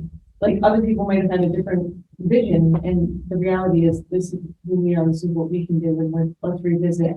I agree with you, but I think it's more a current one. I think that the previous vision was this was gonna be wildflowers and from, you know, the seeding, and then because nothing grew, there was outreach with conservation and kind of an off the cuff conversation of, well, I know gardeners and we get some stuff planted, and then it just took. And now we're miles kind of down the road. And again, if people are comfortable, I think that's okay. But I think, you know, I think there's a lot of, I think we're skipping steps. I think we're skipping steps, and I think we need. And I think my 2 cents is they need to be told we can't do this anymore. Like, if they want to come put flags on the hill, I think that's okay. But I think that any more than we would let someone go in and start to, you know, do something in a building before it had final check off or the warranty was done there, I don't see how this is really different. Yeah. I think it's a mistake is my 2 cents. And I think we're skipping steps. And I think that if, you know, what was agreed upon to start with was wildflower seeds, then I think that's the first thing to explore. I have done that with Amy. She's been very fluid with that, as long as it's with native, you know, pieces. We haven't talked to Cataldo or anywhere else. Last time Cataldo was involved with this, he said there was an option for native seeds that he could offer that didn't have to be ordered elsewhere. Again, I'm happy to go back and forth with Amy on that piece, but that could potentially solve part of this, some of this, without the cost of mulching the entire hill every year or leaving the entire hill or doing something different. And once we have that in place, and then a better handle on what annual part of our budget. At some point, the 300,000 runs out, right? And so what is the upkeep that we're willing to put towards this forever? Because the wildflower spread was designed to spread it and forget it, essentially, and like let it kind of go and let nature take its course, so that there wasn't an annual mulching cost, an annual. Yes, Water I costs. don't, I think that's the kind of maintenance we, everyone. Right. But we're Maybe heading in a once direction while. that's not there. No, I agree with you. And I think that's where, like, you know, again, to be a good neighbor, I think you have to have boundaries. I think at this point, you know, to put something at the top of the hill, we've gone around that. So at this point, what I really think we need is a trustee, at least subcommittee, who's gonna focus on figuring out how to navigate this relationship and plan for the health that's between the warranty and the relationship after that, to develop the health. Is my opinion.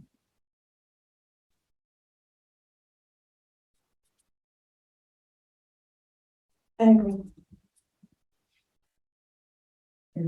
Anyone interested in walking through this? Because I think those steps are important, and I don't know if they are, and also a lot of steps that we're doing. I'm interested, not in the sense that I'm actually interested in what gets planted, but I'm interested in slowing people down and getting a process. Like that's my thing. Like getting a vision, getting a process, and not and bringing it back in. That's not to say that I'd be the best person on the committee, because I would mostly be like, okay, is this reasonable? Is this something we need to be doing? How much is this going to cost? Do we have the volunteers? Blah blah blah. So I'm going to be the downer on the committee. So I don't really have all of the insight into. Honestly, I feel like having a downer on the committee, I'd say a reality check of a reality check of like what is it that we can actually maintain is important. I'm willing to do that. Does anyone want to join?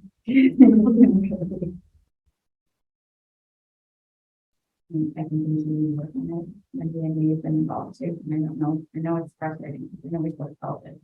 I'm not frustrated. I think it's the runaway train component, and I think that I think bluntly, you and I are not necessarily on the same page with kind of how to loop it back in, and I'm okay with that. I am fine stepping away from it. I know you've been doing investigations and what's making the receivables and warranty. You have those components, if that's. Yeah, I mean, if I go with Kimberly, I think then you've got two downers in the room. I would open with, we need to be done. And we need to put a pin in it, and you know, if you want to leave the hell you can, but we're not planting anything else, and we're not taking anything else out until there's a longer term vision, until there's the warranty work done, would be my message. And I don't know that that's going to feel collaborative enough. So I may not be the only one on the table. Hey, Sam. I think it's important, like, what are you thinking on this all? Like, you're living next to it and you're having to deal with it, so what is? I think we're all moving too fast on this. It's it's a brand new hill, and Cataldo told us 3 years. I know everybody wants it to look beautiful, and I know the comments from other people in town, but we need to slow down and figure out what's going to happen there first. It's not even a year yet. We've had one winter. So, yeah. So I think maybe if you are willing to do it, I think that it's okay that even really you're going in and being the matters, and I think it's okay, like you said, like we need to pause. Like Talbot said, it's 3-year plan. Like it's been, it hasn't been a year. So I think it's okay to say We will shatter our dreams. We're in it. Yeah, I think it's a great idea. And I know, Amy met with us. It was her day off that day that she met with us. She's gung ho about this. And even while this building is being built, she would ask me about it at department head meetings. It's something she really wants to happen. I understand that, but I agree. We need to kind of slow down a little bit. Who's driving it? Sorry, we've talked about this too long already. Who's driving it away from trying to stronger wildfire? I don't know if I think there's my gut feeling is there's a lot of brainstorming and a problem solving. Yeah. I mean, people are saying there's a resource and someone who's willing to do it, and so let's take it, and that's fine. But I do think, I agree, we need to follow the process through and have a discussion about warranty, or what is the next seed mix, and when does that need to go down, and then what does that mean in the meantime? Like, if that means in the meantime, we have a really strong working committee saying, let's start brainstorming and setting up all the ducks so that we're ready to execute when that time comes, then that's great. Personally, I think that's fine to hit the brakes and say, I would rather have more time to do it well from the start than throw things out and try to make them stick too quickly and then not have plans to maintain. I think that's fine. And I think it's realistic, and I think that's honestly, with like this kind of like, gardens don't just grow overnight. You can grow things, you can keep manipulating, you can keep you keep moving them and seeing where they work. It's a trial and error, and it's problem solving too. But I think I agree that like there's no way with that amount of land that there's no one that's going to mulch it. That's not happening. That's not even feasible. Like, no one is going to be able to meet it every year. That's not feasible with a volunteer out. So I think it's really important that we know who is involved and why they are involved, and like where this is one of the collaborations. We talked about building a collaboration with multiple departments. This is one of them. This is one of them that has a clear benefit because it's a visible benefit for the town. And having a demonstration pollinator field next to a library could actually be a really cool feature thing to have. I do think there are things like liability and like stings and things we need to talk about. But again, we're not going to do that in a month. We're going to do that in a year or 2 years. So I think that, and again, conservation is probably well suited for understanding how to go about like where those lines are, given that they had a ground bee hive in the trail they just opened this weekend. We helped market. Like they probably have experience there that we can benefit from as well for that kind of thing. So like give and take collaboration, I can see where it can make some really great and rich programming for all ages, not just kids, not just adults. Like I can see where there would be broad interest, and we've already had some really good cross collaborations and sharing of programs with conservation, with the story walks and the geology talks were wildly popular on their social media feeds, things like that. So again, we're literally creating a collaboration out of nothing. I think it's okay to say we need to slow down. We want this to be good, but we need to take the slow way to get there. And the slow way first is to say we need to like figure out the seed situation and what is the most manageable going forward. I don't have the time. I would love to sit there and do this. I don't have the time to sit on this and do it. I just don't. I think this is something I would be happy to do. I just don't have it. If you guys could do that. Do you want me to just go talk to Amy? Yeah. We could, I can just go and talk with I Amy. think this is, I think this has gotten so big and so Yeah. decided big. I don't think it's gonna have a problem here, and we can't do anything else right now. Right. So I think like that's the first part, and then I think there are other ways that between Kimberly and I, we can pull in some of the educational pieces. We can connect with school. I mean, there's a lot of different options there, but I think that it's and then we'll connect with Brian as well, and just let's get concrete about. Again, my understanding is it was not a small cost to seed the hill. And my understanding is even if it did take, there was potential reseeding for next fall. So, and I'm not clear whose cost that was. So like, let's figure that piece out yes, that piece first. has to be. And let's see how many more times we may have to reseed to get a fully vibrant situation. And then we can kind of go from there. So you guys will target the hills, follow warranties, and work on plan with you. Great. I think we finally get past the Bam. So we held the staff meeting on September 20th. We closed the library between 10 and 1. It was really great. The staff really enjoyed the time to just relax and talk. And it was the first time we really gotten a chance to just talk since forever. So it was a good meeting. We discussed workflow, They mentioned to me that in this new building, they have no idea what to do in case of things like a fire or emergency. So I took that to go and I spoke with Chief Connor, and he's going to come out to our next staff meeting, and we're going to do a fire drill and talk about what to do in case of things like a tornado, because we don't have the bomb shelter that we had in the old building anymore. We're literally in a building full of glass. So we're going to talk about where we can go, what to do. Also, Detective Sergeant Pablo Fernandez is going to come out and he's going to talk to us about what to do in case of an active shooter or an aggressive patron, something like that. And Chief Connor also said he would help teach the staff CPR and also train us on how to use the AED. So we have one. It's upstairs behind the cert desk. Technically it works, but when you keep the battery in it, it beeps. So Chief Connor checked it out and he talked about he's going to look into getting us something, a better one.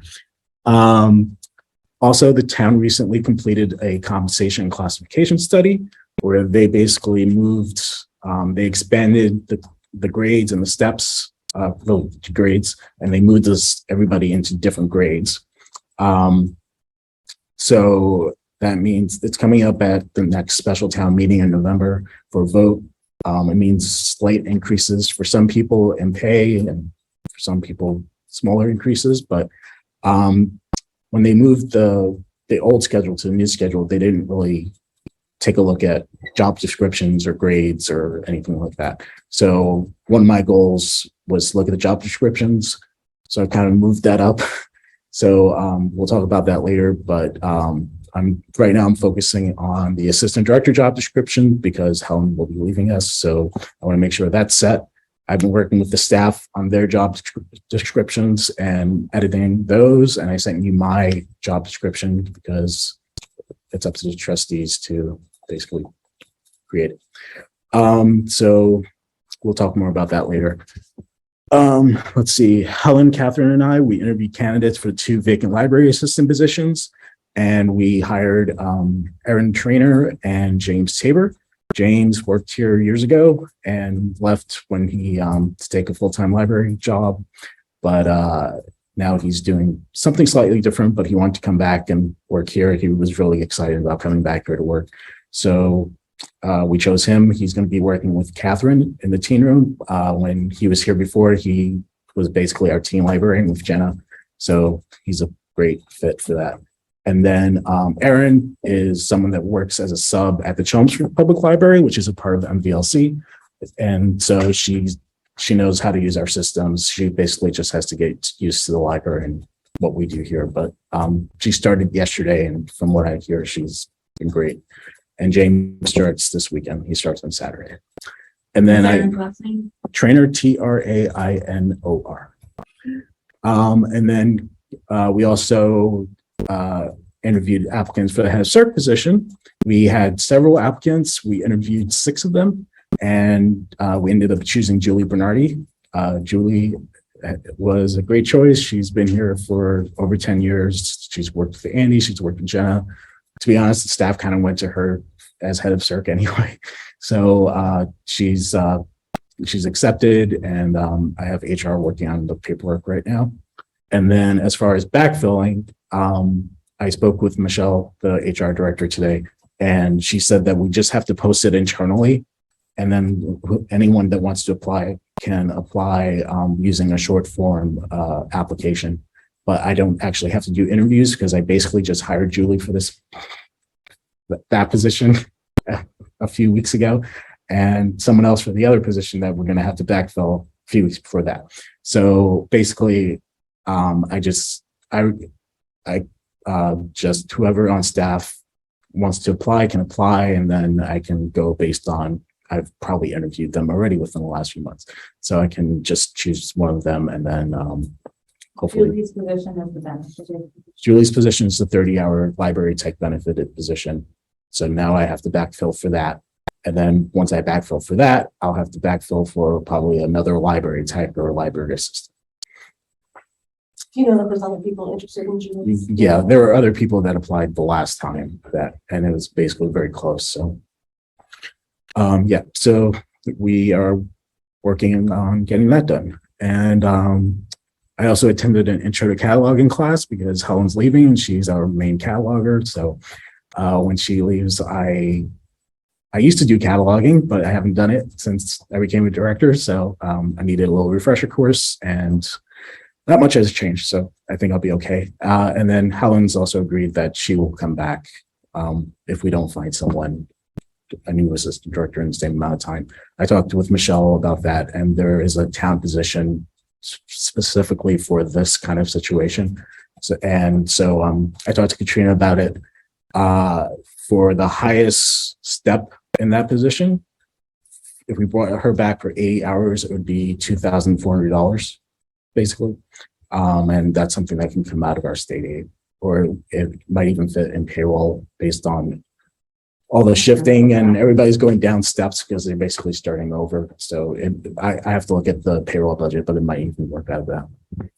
So based on where we are when it gets to that point. Let's see. So I know we have it in state aid, so at the very. Yeah, we least at least have it in it's state aid. Right. For that purpose, unless we can get it out of the shipping. Right. Yeah. So I also, it's not on here, but I completed the financial part of the ERIS, and unless they disagree with me, it looks like we're going to be certified. So MBLC has to, the board of MBLC just has to approve it for all the libraries. They have to review the ERIS, and that'll be in a couple of months. But as far as I can tell from the last 8 years of doing it, we're certified.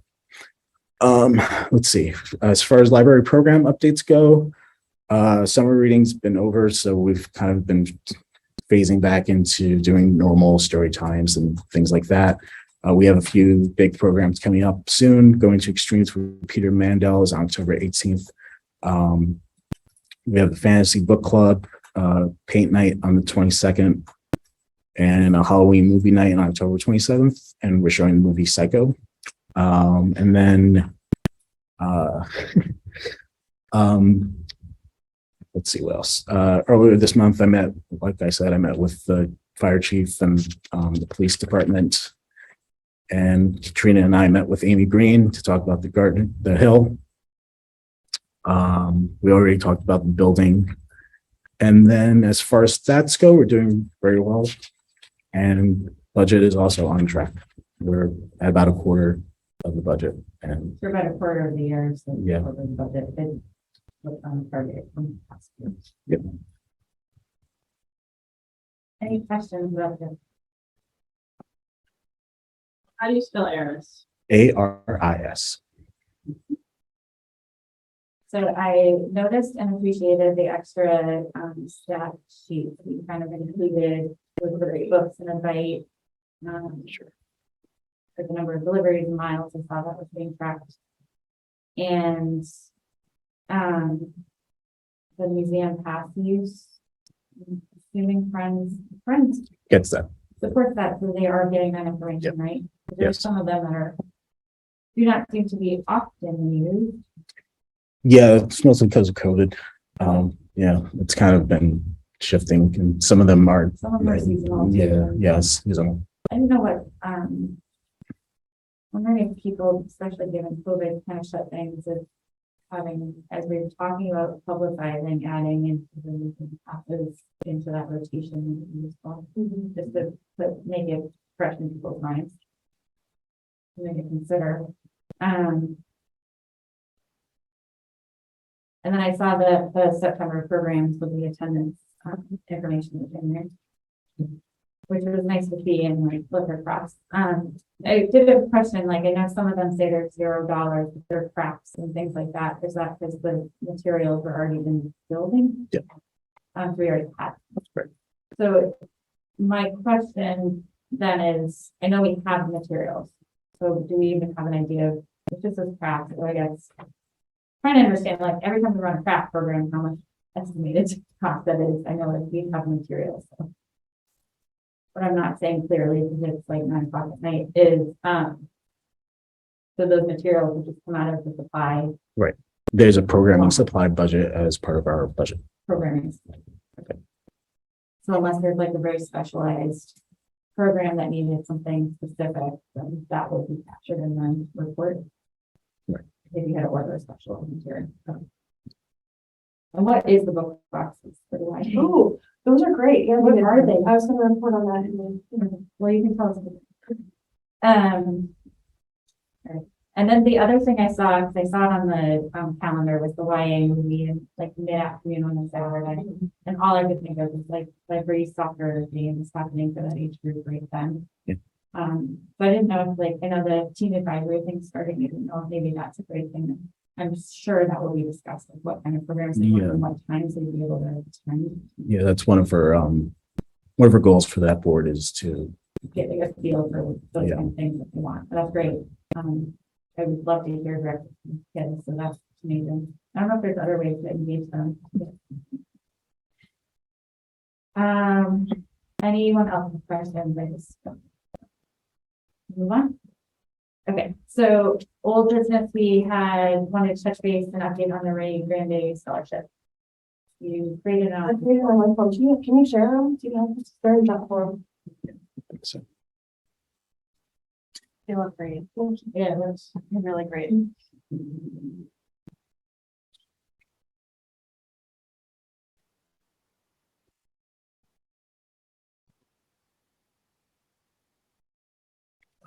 it's showing up on my screen.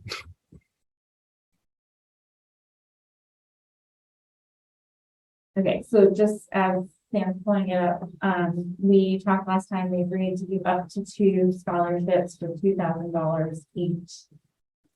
With the goal of having applicants start this month, and my notes, I think the notes for the meeting said that we do interviews either November or December. So we should clarify which month we're going to do those interviews, or we're trying to target. But here is the form. Can really put a lot of time in. Do you want to walk through it? Sure. I can't do that, so That's okay. okay. So I picked up kind of what mostly I picked up from the top bit about what was on the Word document form that we had used previously. So it's kind of a little background on Grande, and then it says that we're going to offer the scholarship. I think I caught all of the eligibility requirements we talked about last time. It's must be a high school senior or junior, must be a resident of the town of Littleton and or attend Littleton Public Schools. Must agree to volunteer 150 hours for the 50, is that right? Is that the number was? Yes. Yeah. Must provide a type 1-page essay of no more than 300 words explaining the importance of community service and why you need to receive the scholarship. Interview with the Board of Trustees and Library Director. I think so. We had the deadline to apply of October 31st, 2022. I want to change that. That seems really soon right now. And then all hours must be completed by. Does it have the description of Grande? It doesn't tie into the paragraph. It's nothing that it's not something. It's not what was on the Word document. You can.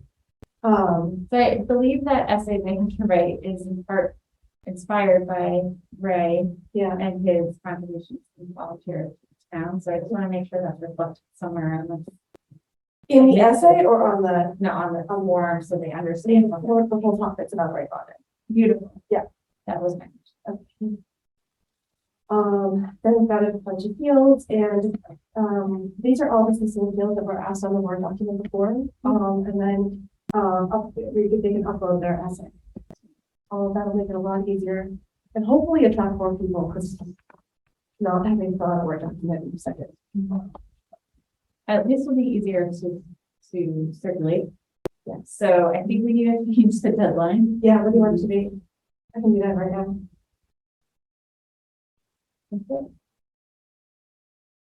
I mean, do we want to do it at November or December? I guess that's where we have to It start. feels like we might need to go to December interviews at this point, so that there's a month to apply and circulate and advertise.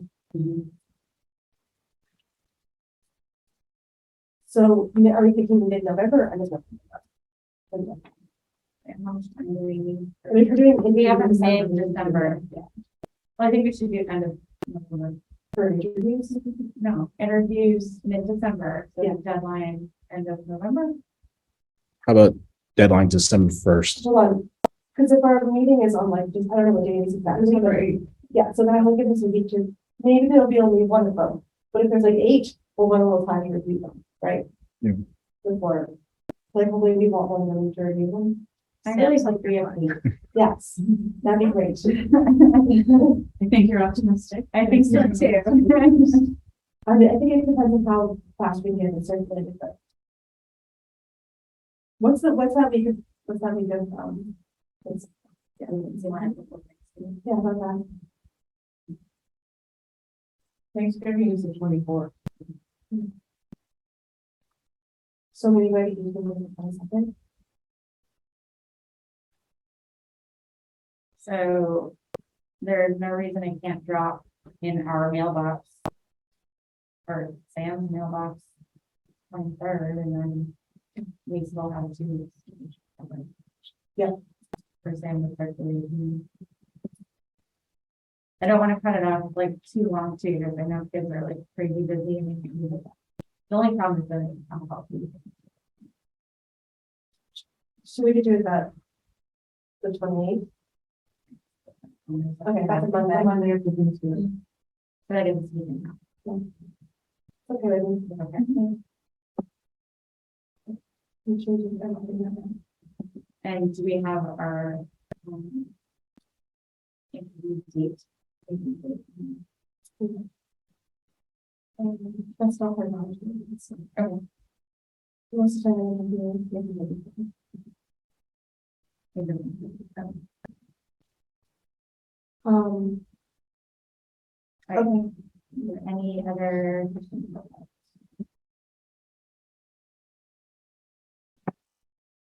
Okay, so the next thing was the volunteer form. oh, wait, so I should publish this and then, Oh, yeah, so my other question about this is how are we going to go about advertising and outreach to students? I know we typically send it to Susan Harvey.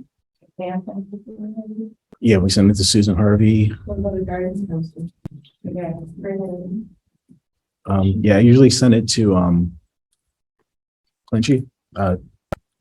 Dorothy Malone. And Dorothy Get it, Malone. links to the Yep. weekly newsletter. Yep.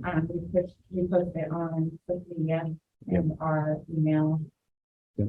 Those are out in the November. I can put it out We anytime. can do it separately, right? Yep. Okay, great.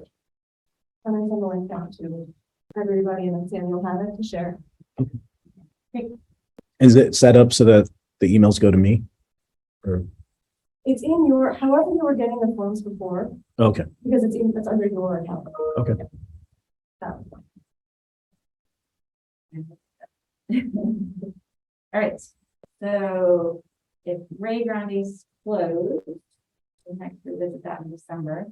Volunteer form. Sam will share that too. Yeah.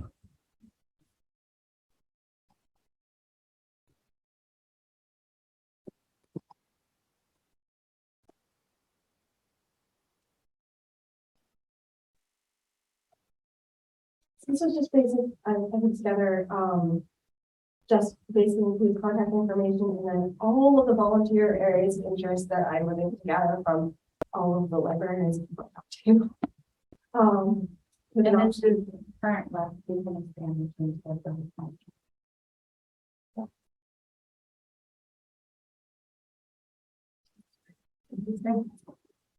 I know there are a lot of people asking if there are ways to volunteer, so I do think the next questions will be collecting names, but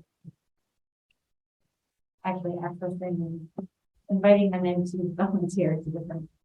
yeah, and this is, I mean, this is something that we can have, I don't know, on the website or on Facebook or something like that too, just like once in a while, throw it up and say, yes, anyone interested in volunteering. Yeah. I don't know what's the best ways to, but, or on the library emails that go out, like a link there that says interested in volunteering, just bring this to this form too. Yeah, I can put it on the website. I can also put it in the next browse, the newsletter. But I think it's one thing for signing up, so how are we going to engage with volunteers to create that community of volunteers? Is the next cultivating community phase that we need to talk about and figure out how to do, but it's really a staff issue, Yeah. to work into your procedure. Yeah, that's something we brought up at the last staff meeting was, do we even want volunteers? And the staff said, yeah, Catherine said she could use people in the YA room, that she can always come up with things. We could always use people to help with shelving. with shelf reading to making sure the books are in order and that you know, they're straight and, you know, yeah, there are things that we can. And remind me on this form, it's a lower age limit. That's I don't think that's a policy. Okay. But we can put it on there if you want. I don't remember if we have one. Is there a minimum number of hours, like, you know, are you gonna have people come in once and volunteer, or are you gonna have them be on an ongoing basis? And Usually it depends on the person. So volunteers 12 in the policy, which we do need to update, but we have 12 years of individual. Yeah, I just want to make sure that we're like, if there's a student who wants to do their volunteer hours for library, then. Yeah. And there's a role for them to do that. I think in terms of how many hours and things like that, I think that's something we can have to talk about for policy. In terms of saying preferable or not, you know, it's preferable to have that someone come regularly. But I think this is just a way of capturing what people are interested in. I really appreciate that this front side are meeting. I need it every time I walk by.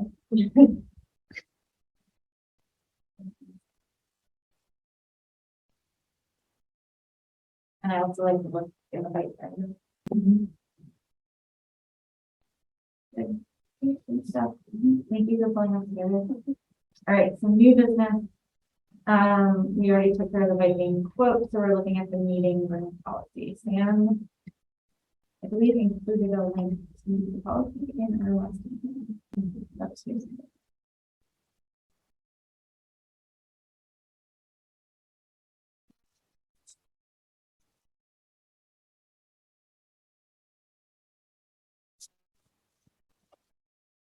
I can share it. Okay. You guys want to start? Yep, so the policy met about this, we had really great conversation, long, just kind of really going into the grit of it. I don't know if you had a chance to read it.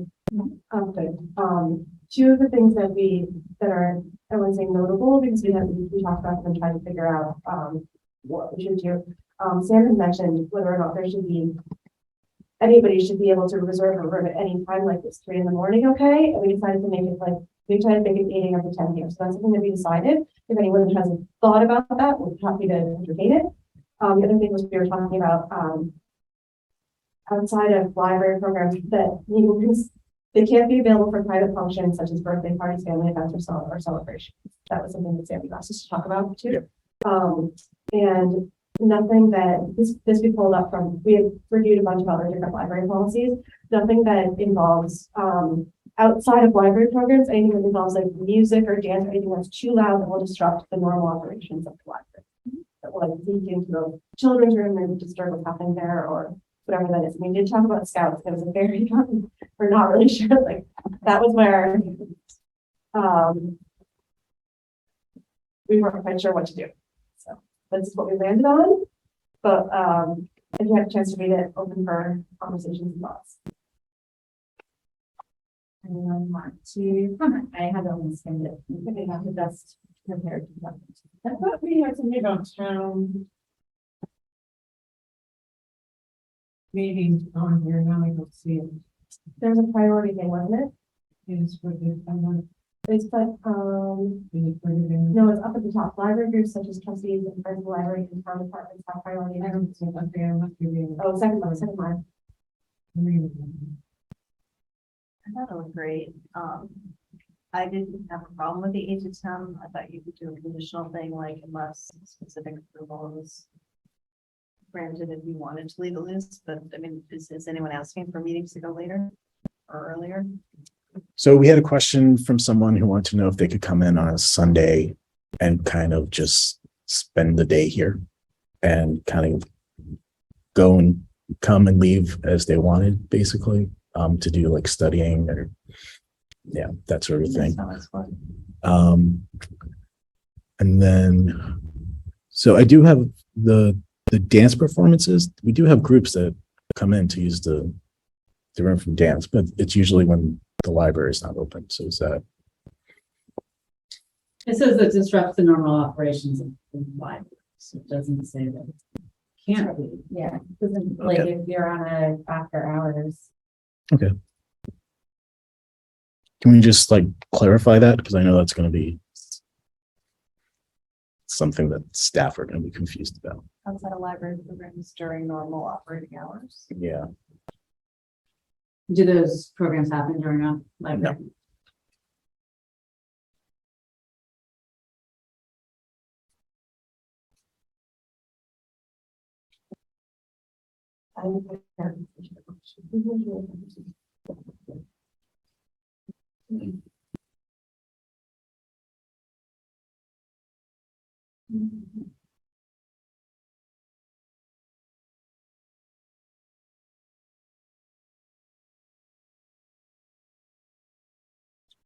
Seeing this in the office, that's what I'm thinking. Do you care, Sam, how long a room is reserved for? Like, would you let someone reserve a room for 10 hours? No. So right now the system only allows them to reserve the room for up to 3 hours. Does that need to be in there? I don't think it needs to be in there.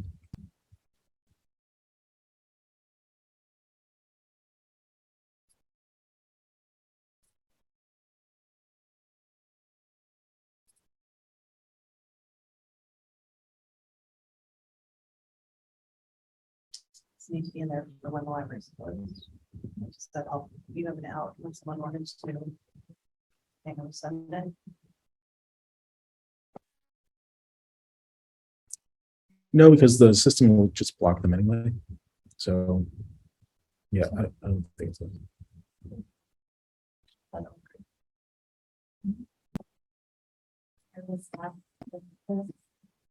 Not this version. Right, Sarah talked to a few staff. and Yes, we got integrated that. staff feedback and we incorporated, they haven't reviewed this, but they did review the old one and gave us feedback and we reviewed it.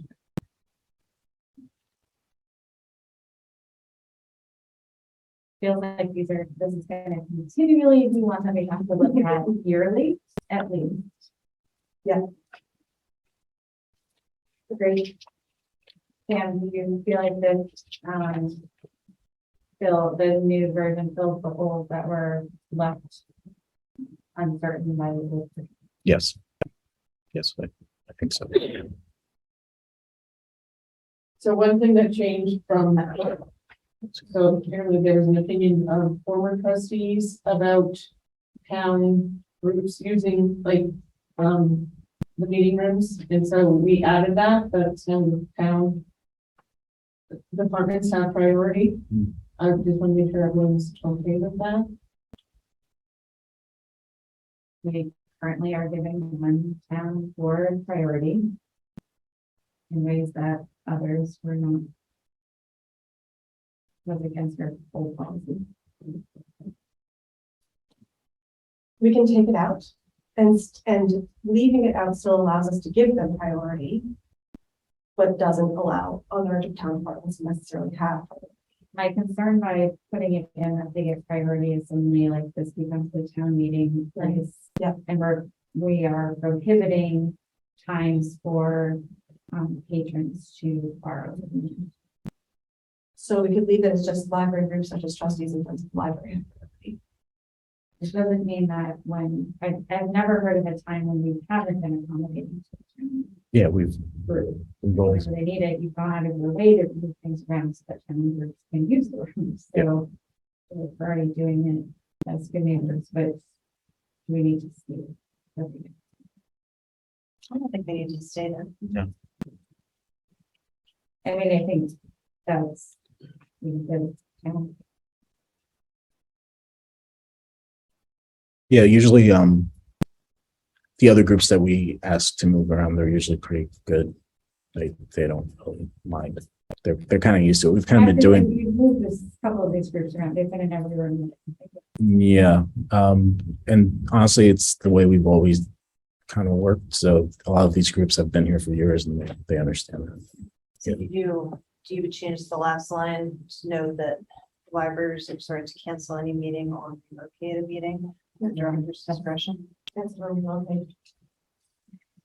So when you're talking relocating, I'm assuming that there's the when I fill out the form and ask how many people I expect to attend and see your using the information to relocate them to an appropriate size. Right. Right, yeah, there are some groups that they're small, but they prefer to use the Sturts room, and if we can move them in here, we don't mind if they use the Sturts room, but if there's a bigger group, we'll ask them to come in here or some other.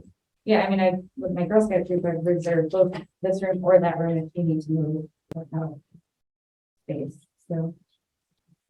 When I know it. But yeah,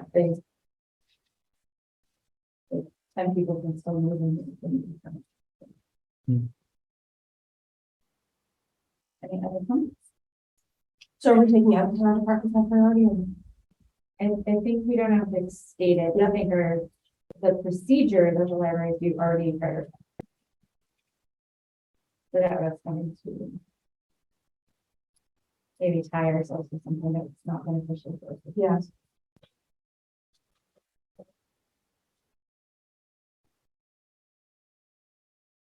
Still not getting that last, second last sentence word right. It's just too many clauses. Or just make it into sentences. Which two? Library for meetings, versus performance, answer be assigned. Period. You could probably do or any other type of, Any program that involves music, yeah. Or I think the second sentence could just be like, programs may not be disruptive. Yeah, does During it the have to be normal specific for the types of programs happening in the room, or can it just be like any meeting? All can't be program. disruptive, like. Yep. This, But the first one, if you want, I think the first one probably makes sense because like middle school theater shouldn't be allowed to come over here necessarily and told their thing. but also there are middle school, like when they were prepping for miscast, they came here and used the space quietly and respectfully of others, but still were singing and we dancing in the search room, so if they needed a person spot that they could walk to. So again, were they, Yeah, I think, had they been told they were being disruptive, that's a different Right. story, but if they weren't. meeting rooms may not be used for programs which would disrupt the normal versions of the library. We just take out the, Yeah, and I think that also, like, when we're talking about shared groups, letting their kids run around the gallery and things like that, that falls under that. Like, be respectful.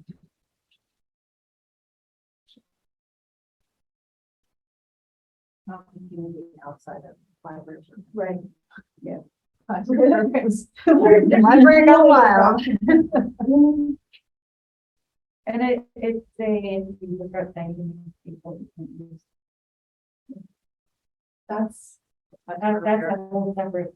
no, That's somewhere in there. we have that. Okay. If it's not as much, there's some condition. I was thinking noise and. mixed use. Yeah. Do we have one? We don't.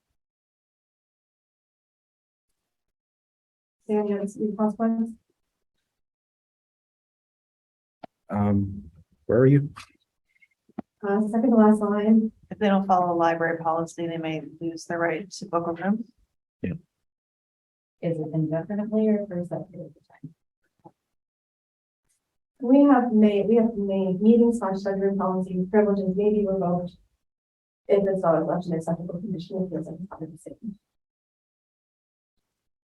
I think it's two different things. I think it's if someone brings a Girl Scout troop in here and they're running wild, running down the hallways and been asked to stop, then they can't work again. You know, at the discretion of Sam or at the discretion of librarians, or they may have to do chapter hours or whatever, even if they're very clean. Right, but would it be the same policy? Would it be the same results? Yes. Yes. Yeah.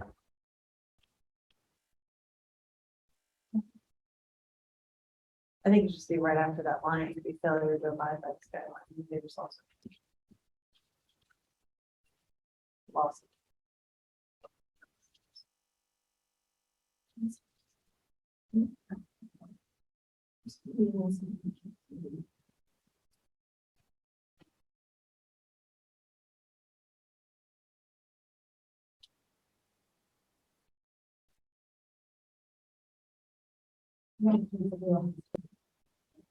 None?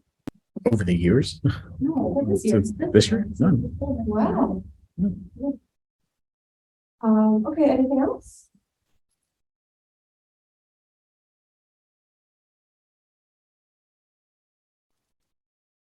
All right, we just struggled a little bit with the meeting, so I'm available for private functions because of down when we pay by that's one was not there, it's not really private function, but.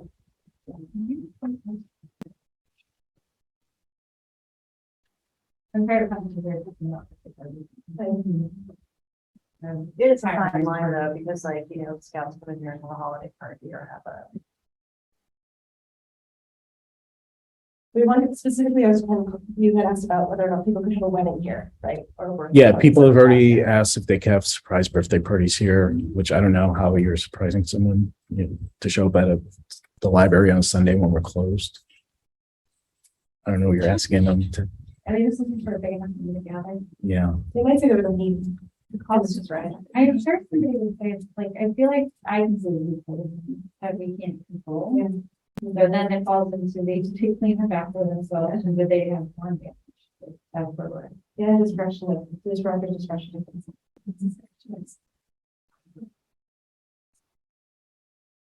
Okay, I can't make this motion. A motion to accept the meeting room policy as written. A second.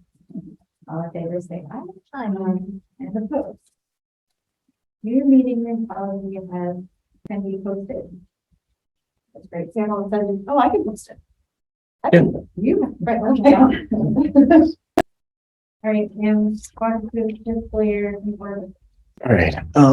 So most of this is stuff that basically gets copied from year to year. It's kind of like that.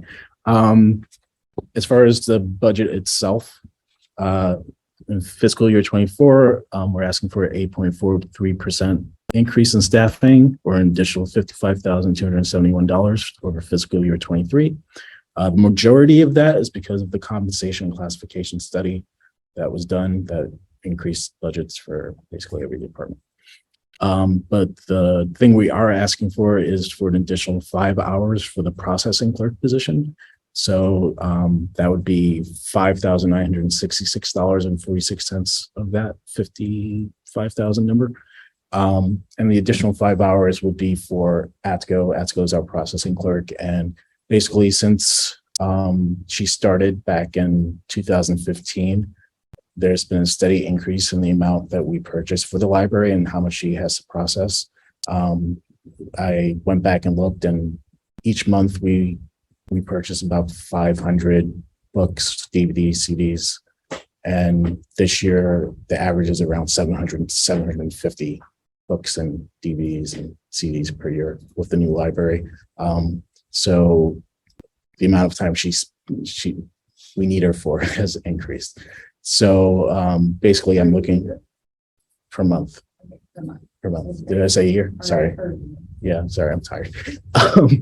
So basically just asking to take her up from 10 hours per week to 15 hours per week. And so, and as far as fiscal year 24 expenses go, asking for an increase of $18,350 or 10.35% over the previous year, over this year. A lot of that has to do with MVLC. They assess a fee for us every year. And for the past 5 or 6 years, there has been absolutely no increase in that assessment. But this year, we're definitely looking at an increase. A lot of that has to do with the fact that there hasn't been an increase in so many years. Also, increased prices on everything. And so I don't actually know what the number is going to be at, but I put it at 45,000, just because that seemed. You're estimating what Yeah, I'm estimating what it's going to be. I won't know for another few weeks what it's actually going to be at, because they're working on it. No, well, by the time this is due, I will know the amount. Yeah, because everybody has the same time period. So MBLC is working on this for every library. So yeah, so, and then, so yes, so that's the majority of it. And then an increase in materials, $142,000 for that, just because there's always an increase, and also because of the compensation classification study that increased what our MAR is going to be. So I've increased what the ask for is materials is. And the only real change I made to other expenses were for travel reimbursements. So over the last few years, we haven't asked for money for travel.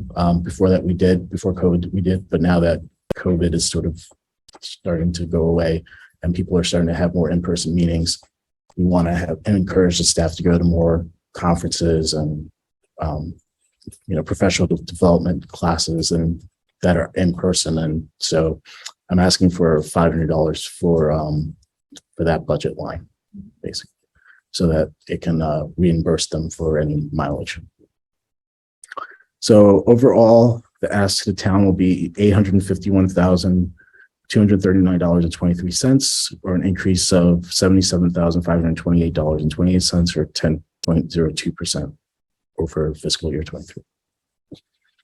And then I provide a breakdown of the budget. What percentage of the ask for increases in the So it's usually around 6%, but the compensation classifications, whenever there's a there has been a previous year when there was a compensation classification study, and it basically was around the same amount. And then last year was around this amount because we asked for the additional hours for the YA librarian.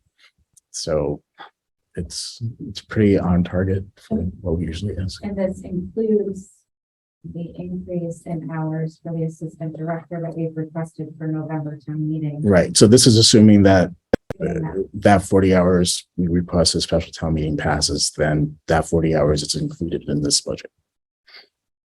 So what if the overtime, does that cover when people are out unexpectedly and people have to pick up shifts? Yes. Include that every year. Do you end up using that every year? Sometimes. This year we did. COVID Come probably. down. Yeah. Because of COVID. I mean, it's a salary. Yeah. That's a shame. There's no flexibility within the town to reappropriate that. I know you need flexibility for subs and things like that. I respect and hear that piece, but there's no flexibility to move someone else. I know full time is like off limits, but to get someone else like, who's wants more hours consistently and juggle that way. To take some of that out and put it elsewhere. So Or not even to like mess around with it today, but like if you get this approved, do you have that flexibility? yeah, so staff that work 6 hours don't usually work 6 hours a week. And that overtime budget kind of helps us to, Buffer. yeah, it's a buffer.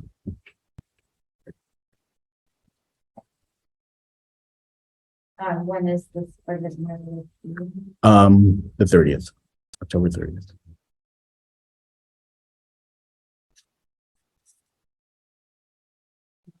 Other feedback.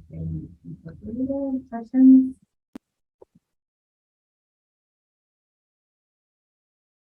just glad that professional development is built in. So I understand the request to increase, processing part. I thought it was not 5 hours, I thought we were requesting fewer hours, so maybe I misremembering.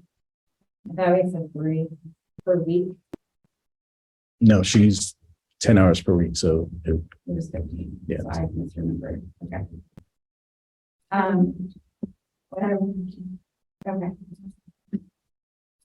Great, my memory is. Thanks for cooperating, not cooperating, and have you, is this the budget narrative you're planning to submit to support that, or do you think we need a separate memo to back up that this process? we've never had to do that in the past, except for when we were asking for the Right. YA librarian. I don't think a 5-hour change really requires a memo. I mean, written into the mirror. Yeah, written into the narrative. So I think that's sort of the memo. Small and maybe nitpicky because I haven't gone through the budget process in town, but under expenses, when you talk about the numbers, increasing, this is primarily due to an increase in the consortium fees. It's not the consortium fees make up less than half the increase. So you may want to say that, this is enhanced by, or, I do a wording in the way which recommending come in a chance to document them here. I think the rest of your argument is very solid though. Like you've got a free ride for 6 years, or not you, but and the Piper's not come, but I think it's, if someone was going to pick it apart, Yeah. they can. That's not. No, I agree. I do think there's just some a few small things like that, but we just need to make sure that we're clear so that someone can.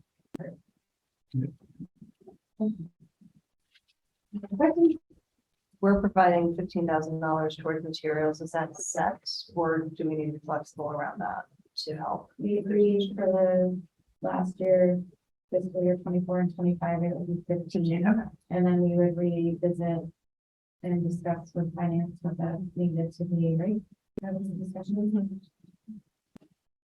So 15 is set for next year.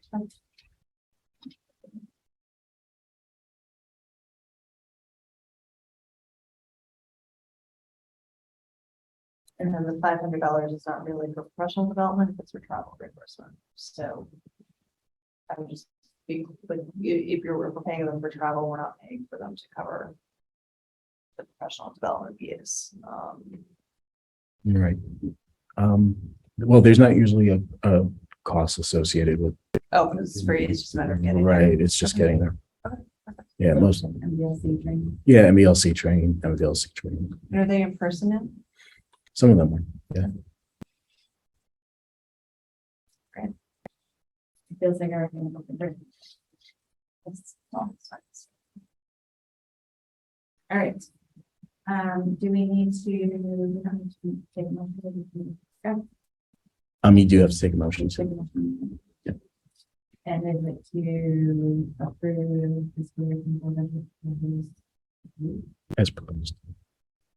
Motion to approve fiscal year 23, 24. 24 budget as proposed by Sam. all in favor? And opposed? New furniture. I was gonna ask for a new workstation, but I think I'm gonna wait for that. But George did ask for a battery powered cordless snow thrower or snow blower for $1,099. Oh, you already have it. I did include that. So yeah, so he would like this so that he can clear snow off of the patio and the front walk, and he's gonna store it, and then we're gonna in his area is, Can you use it just for the library? yeah, it would be just for the library, basically. Yeah. So that's one of the things we're gonna have to ask when they build the new senior center is, can we get like a shed or something? Because eventually. That was mentioned when they did the. Yeah. That's why he asked for a battery powered one, because he needs to store it in stores. But he's storing it in his storage. Yeah. And he has charging. Yeah. And we get it downstairs safely. Well, what he plans to do is to bring it to the elevator. So when we know it's going to snow, he'll just put it on the patio so that he can, use it, or store it down here somewhere, and then he'll take it outside and then take it back when the snow's over, basically. So he can bring it through the building because that's the only way we can get it down safely. That was my fear. Yeah, I mean, there's no other way. There's no other way.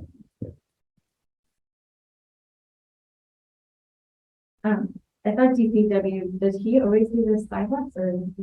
DPW does the parking lot, and then he does the sidewalks.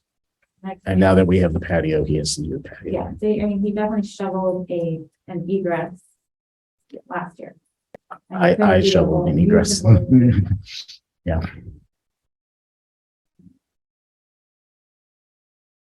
So would that mean that he would clear more of the time?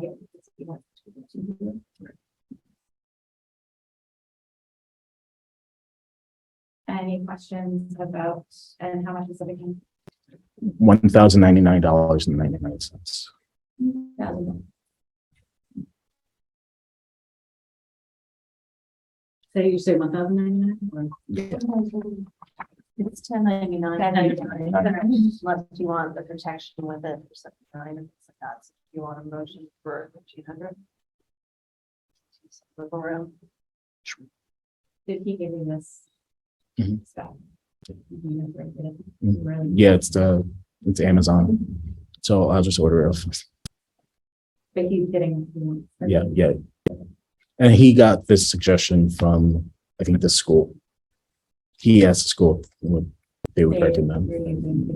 Yeah. All right, Make a motion to get George a snow blower, for budget up to $1,300. all in favor? Aye. Wonderful. We need to know what account is on it.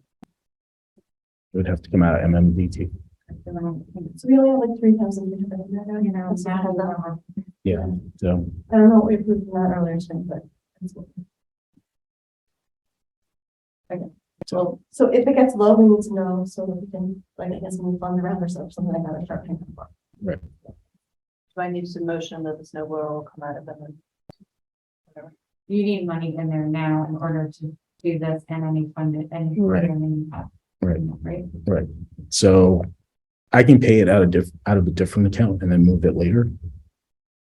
I can just ask them to change, so I can pay it out of gift for right now, and then you guys at another meeting can vote to put more money into MMDT, or you can vote on that tonight if you know which accounts you're going to take it out of.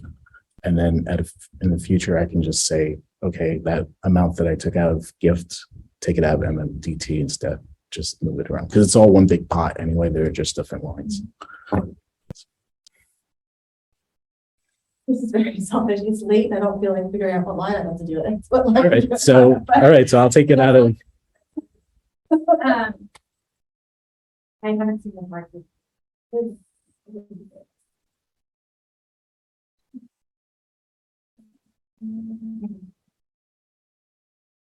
It is late, guys. It's like almost marathon meeting. I don't know.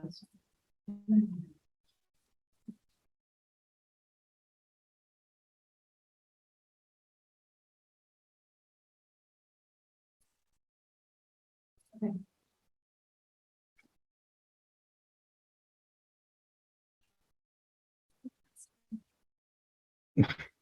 No problem. All right, we have 1,340,000. $1,346,148. That might be a road coming soon. What's that? But you can't take it out of like the first thing. So it's like, yeah, the bottom one. Yeah, the 400s. When I give you a credit card, you can just put in the reimbursement later. Okay, we have. The one that we have most in is the 130th, the second century, which is 401. That's $139,932.68. Is there anything, any reason we shouldn't just take out of that? Not that I'm aware of, Sam, you know? Okay, but I need to Take a snow blower out of the second century. number 401. Number 401.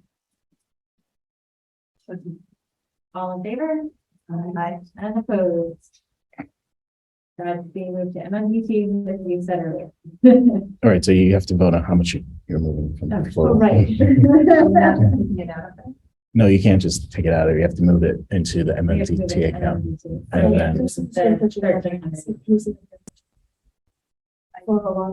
Make a motion to move 1,300 out of the second century fund into number 401 into MMDT for the snow blower. Great, second. Seconded by Sarah, all in favor? Aye. All opposed? Merry Christmas, George. Thank you. All right, thank you. All right, so 1 year anniversary. Right. So our 1 year anniversary is on November 5th. The Friends have given us some money to celebrate. So we are going to have a magician during the day. And then at nights after 5, we're going to have Kelly's Music. They're going to come and perform for a couple hours. And we're also going to have some other little arts and crafts programs during the day.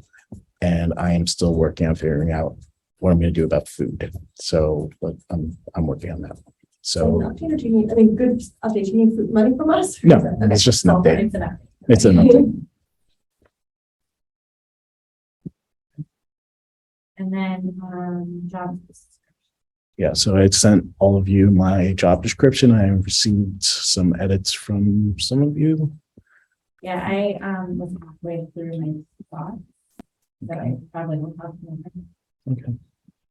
Can you update us? So you're on all of the job descriptions, you're going through and you're making sure they're all encompassing of the tasks that that role should have. Right. Should be performing, not the person role. Right.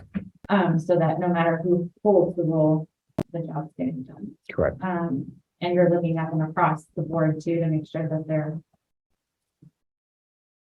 consistent and right, fulfilling the needs of the library. Correct? Yes. Okay. And where are you in that process?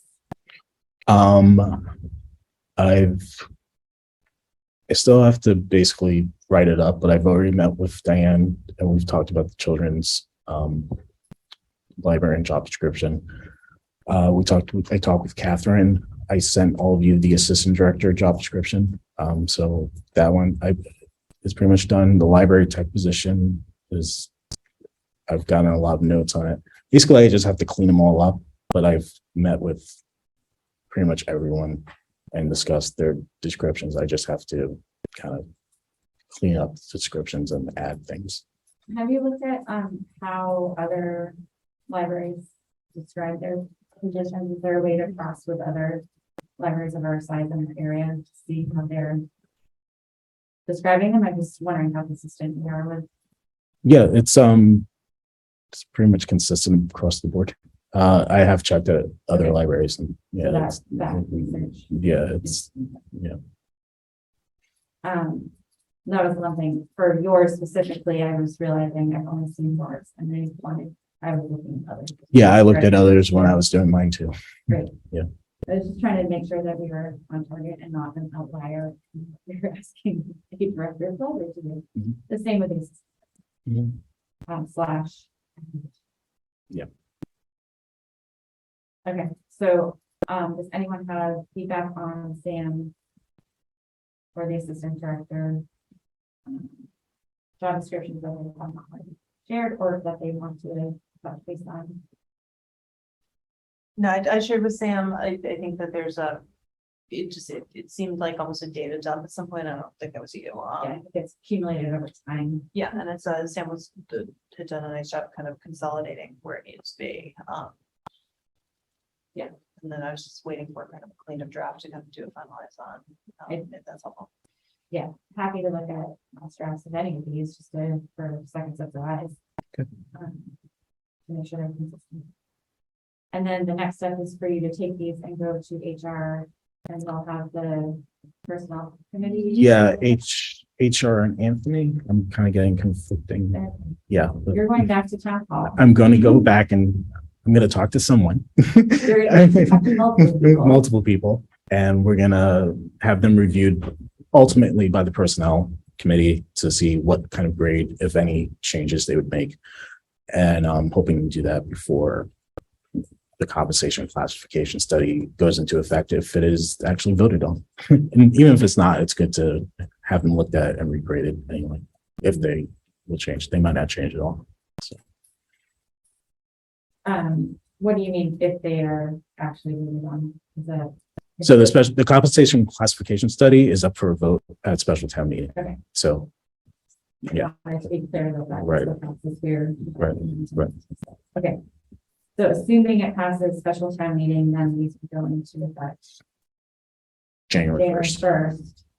But there is a process to make sure that the job descriptions and their grades are reviewed and adjusted where needed. Right. And can be done. Right. Okay. I'm glad we're doing this now.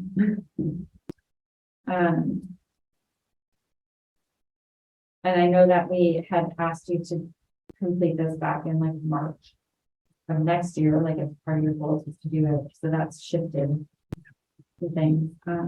Sam did, I'm just jumping ahead to kind of like other business, so reviewing the job descriptions is one of the tasks we asked, performance objectives, we've asked Sam to complete this year. And then, so we put this up, given the timing of the town and the whole regrading of things, compensation study, things like that. So, it seemed important to get ahead of the town to make sure that before January 1st, anything that needed to be done, that we could be proactively done was in place. And that means we've shifted we talked about shifting the deadlines for the other things accordingly. There's a couple, I think most of them make sense.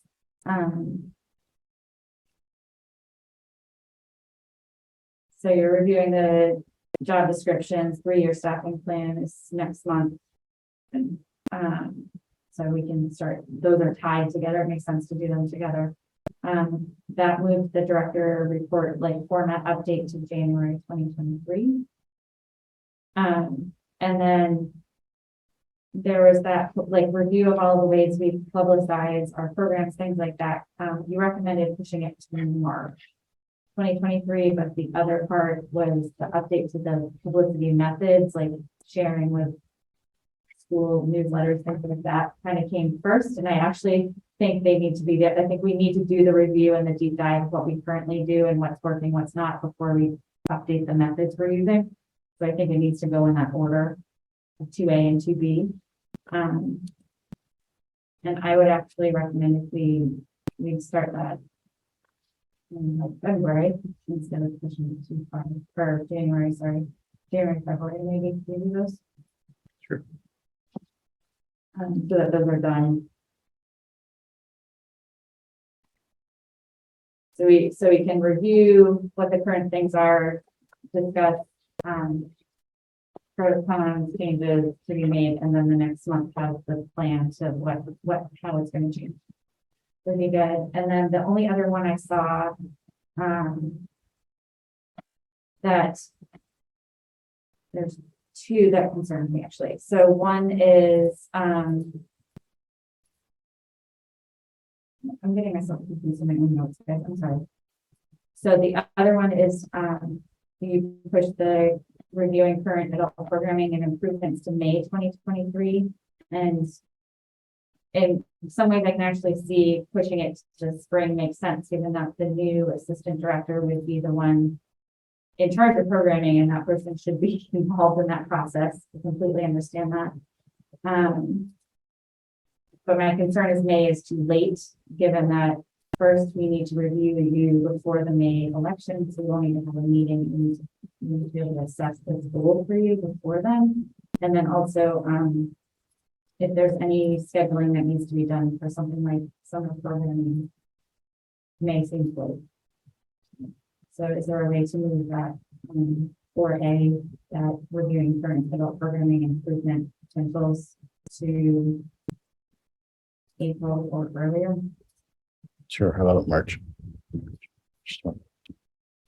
And I know you have other things in March, so but that might be something that the can get into the Okay. Going back, job description, great. So we're moving on. We don't need us to go. No. Okay. And then the circuit treat and graphic. So Sarah Rombacher asked that we get this. As part of sustainability. Yeah, as part of the sustainability committee. So she asked that we put this out so that I think it's to collect candy wrappers and Halloween related things. So it was free, so I ordered it anyway, and So, do they get recycled or? yeah, It's a national library federation in the back. Do we get mailed back to that? There is a website that's starting in the plan for college. trickbirdtrash.com. But it's empty candy record, then you keep it until it's filled. So, where are you? Put it? I even have. If you only have like a few wrappers in there, or if people don't see it, then I'm afraid it will get filled and we'll be stuck with it forever. I was gonna put it by the stairs and by that table. And I will advertise it the way I normally advertise everything else on Facebook and, the newsletter. Or I probably wouldn't send out a separate thing through the newsletter on the website. We're not eating in the library. Does that make sense to have in the library versus? People eat in the library. You're allowed to eat more than that. Yeah. The only room is the historical room.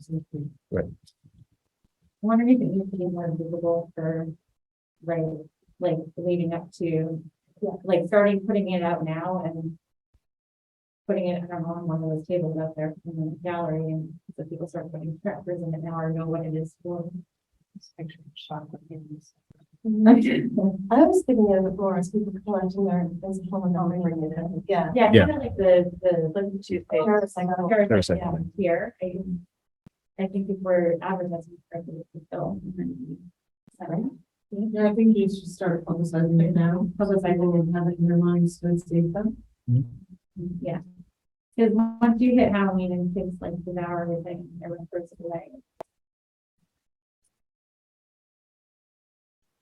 And maybe kids will get wrappers into it and not.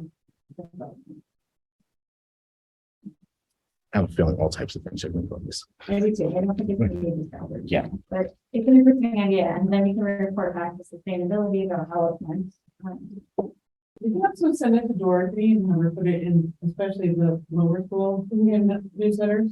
Oh. And I'm sure everyone on Wilson Street, so parents are aware of it. Yeah, I do think that's listing in the school. They don't know if they're around it. Okay, And I don't know, I mean, this is just an idea, but maybe Diane and Catherine can put up a sign. Yeah.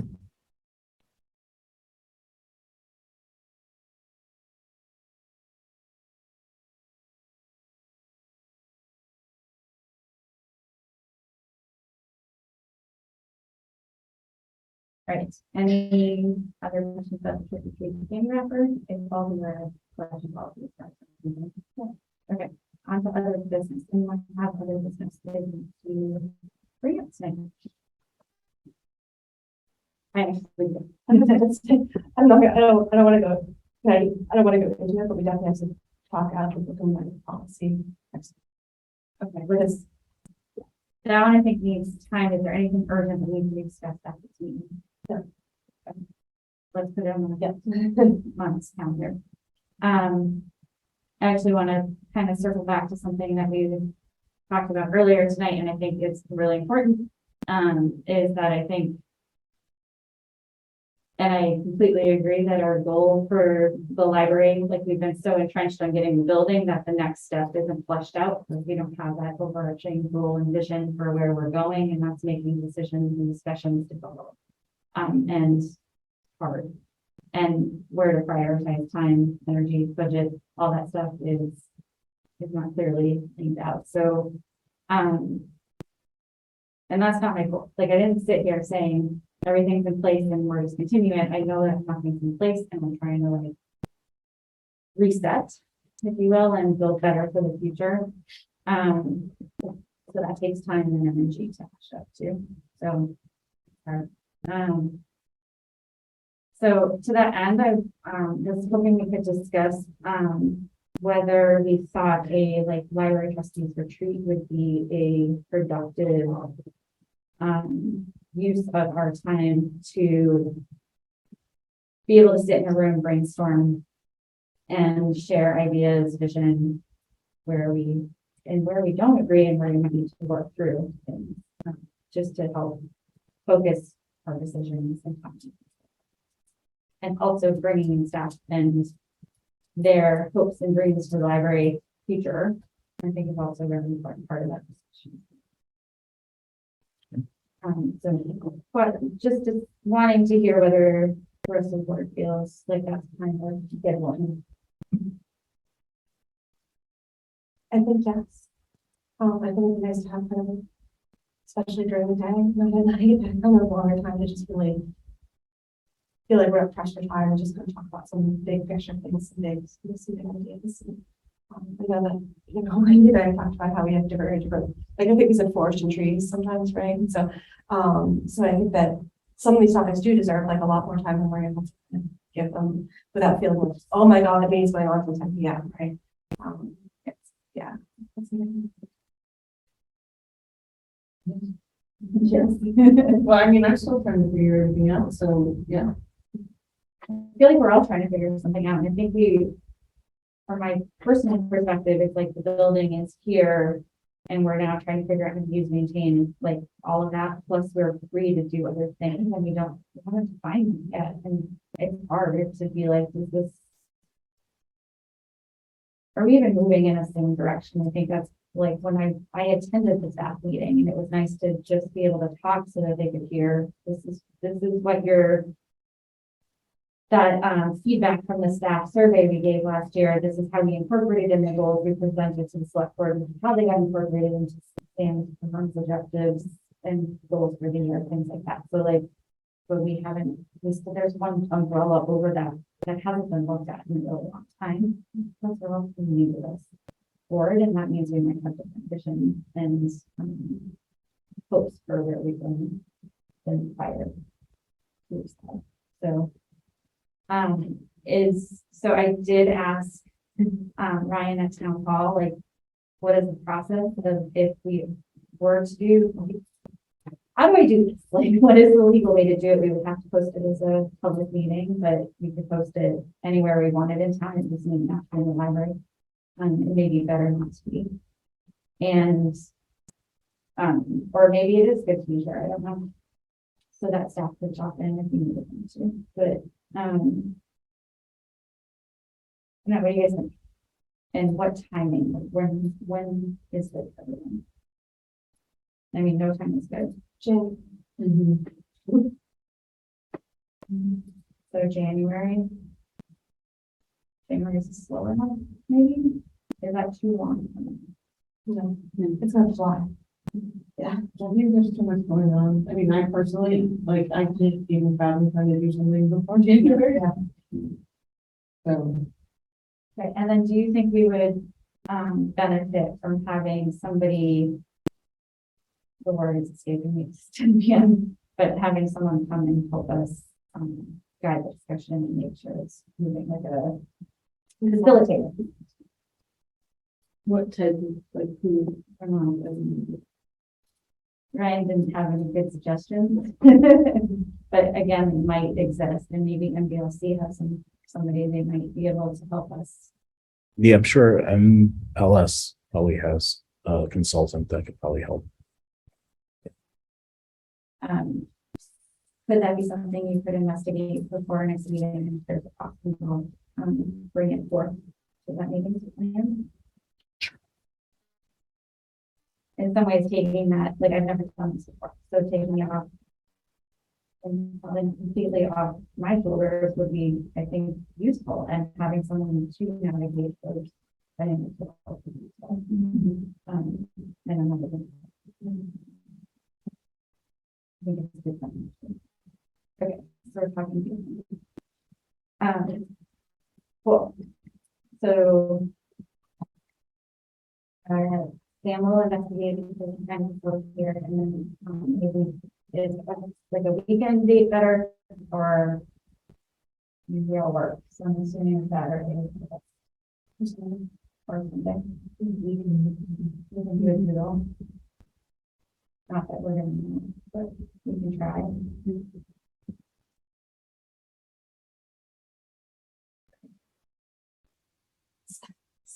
And it might be, In January, I'm going to do it. It's not crazy how all of our calendars are, right? So, yeah. All of I have, that 2023 does not yet exist. Yeah. For my own personal. Well, and the facilitator piece may dictate some things too. Okay. Any other business? Okay, let's move to trustee updates. Anyone wanted anything additional to share from other than? I'll make it really fast because you asked.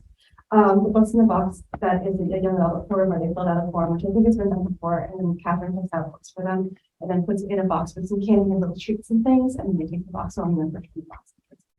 And Abby really liked it, especially because it came with candy, but then it's too. So that's what Like almost as though, like, it's okay. It was like there's like a form saying, personally, yes, like personally curated little. They're like the little form, but I never heard anything about it. Oh, Do they, yeah, do they email? Yeah. Okay. Yeah. any other, I hope sort books for those things. Then I'm working on Saturday. making my growth good. That's why the trustee connection is the only people that came downstairs at that particular time and bring their meetings.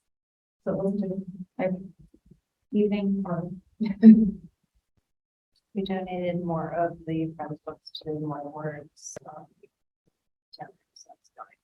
We donated an additional box of books and games to Park and Recs. We do that about once a month. And we appreciate Friends and Sarah, in particular, curating stuff in the closet.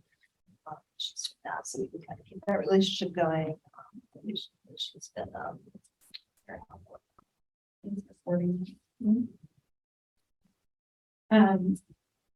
I think it's. I spent a lot of time. It's good. All right. There, you sort of the books right. Next meeting, November 10th. I will not be able to make it. It's just high school. I don't know. I have some meeting. Like, I feel like, can you tell us? I move to adjourn. Second. All in favor? Aye.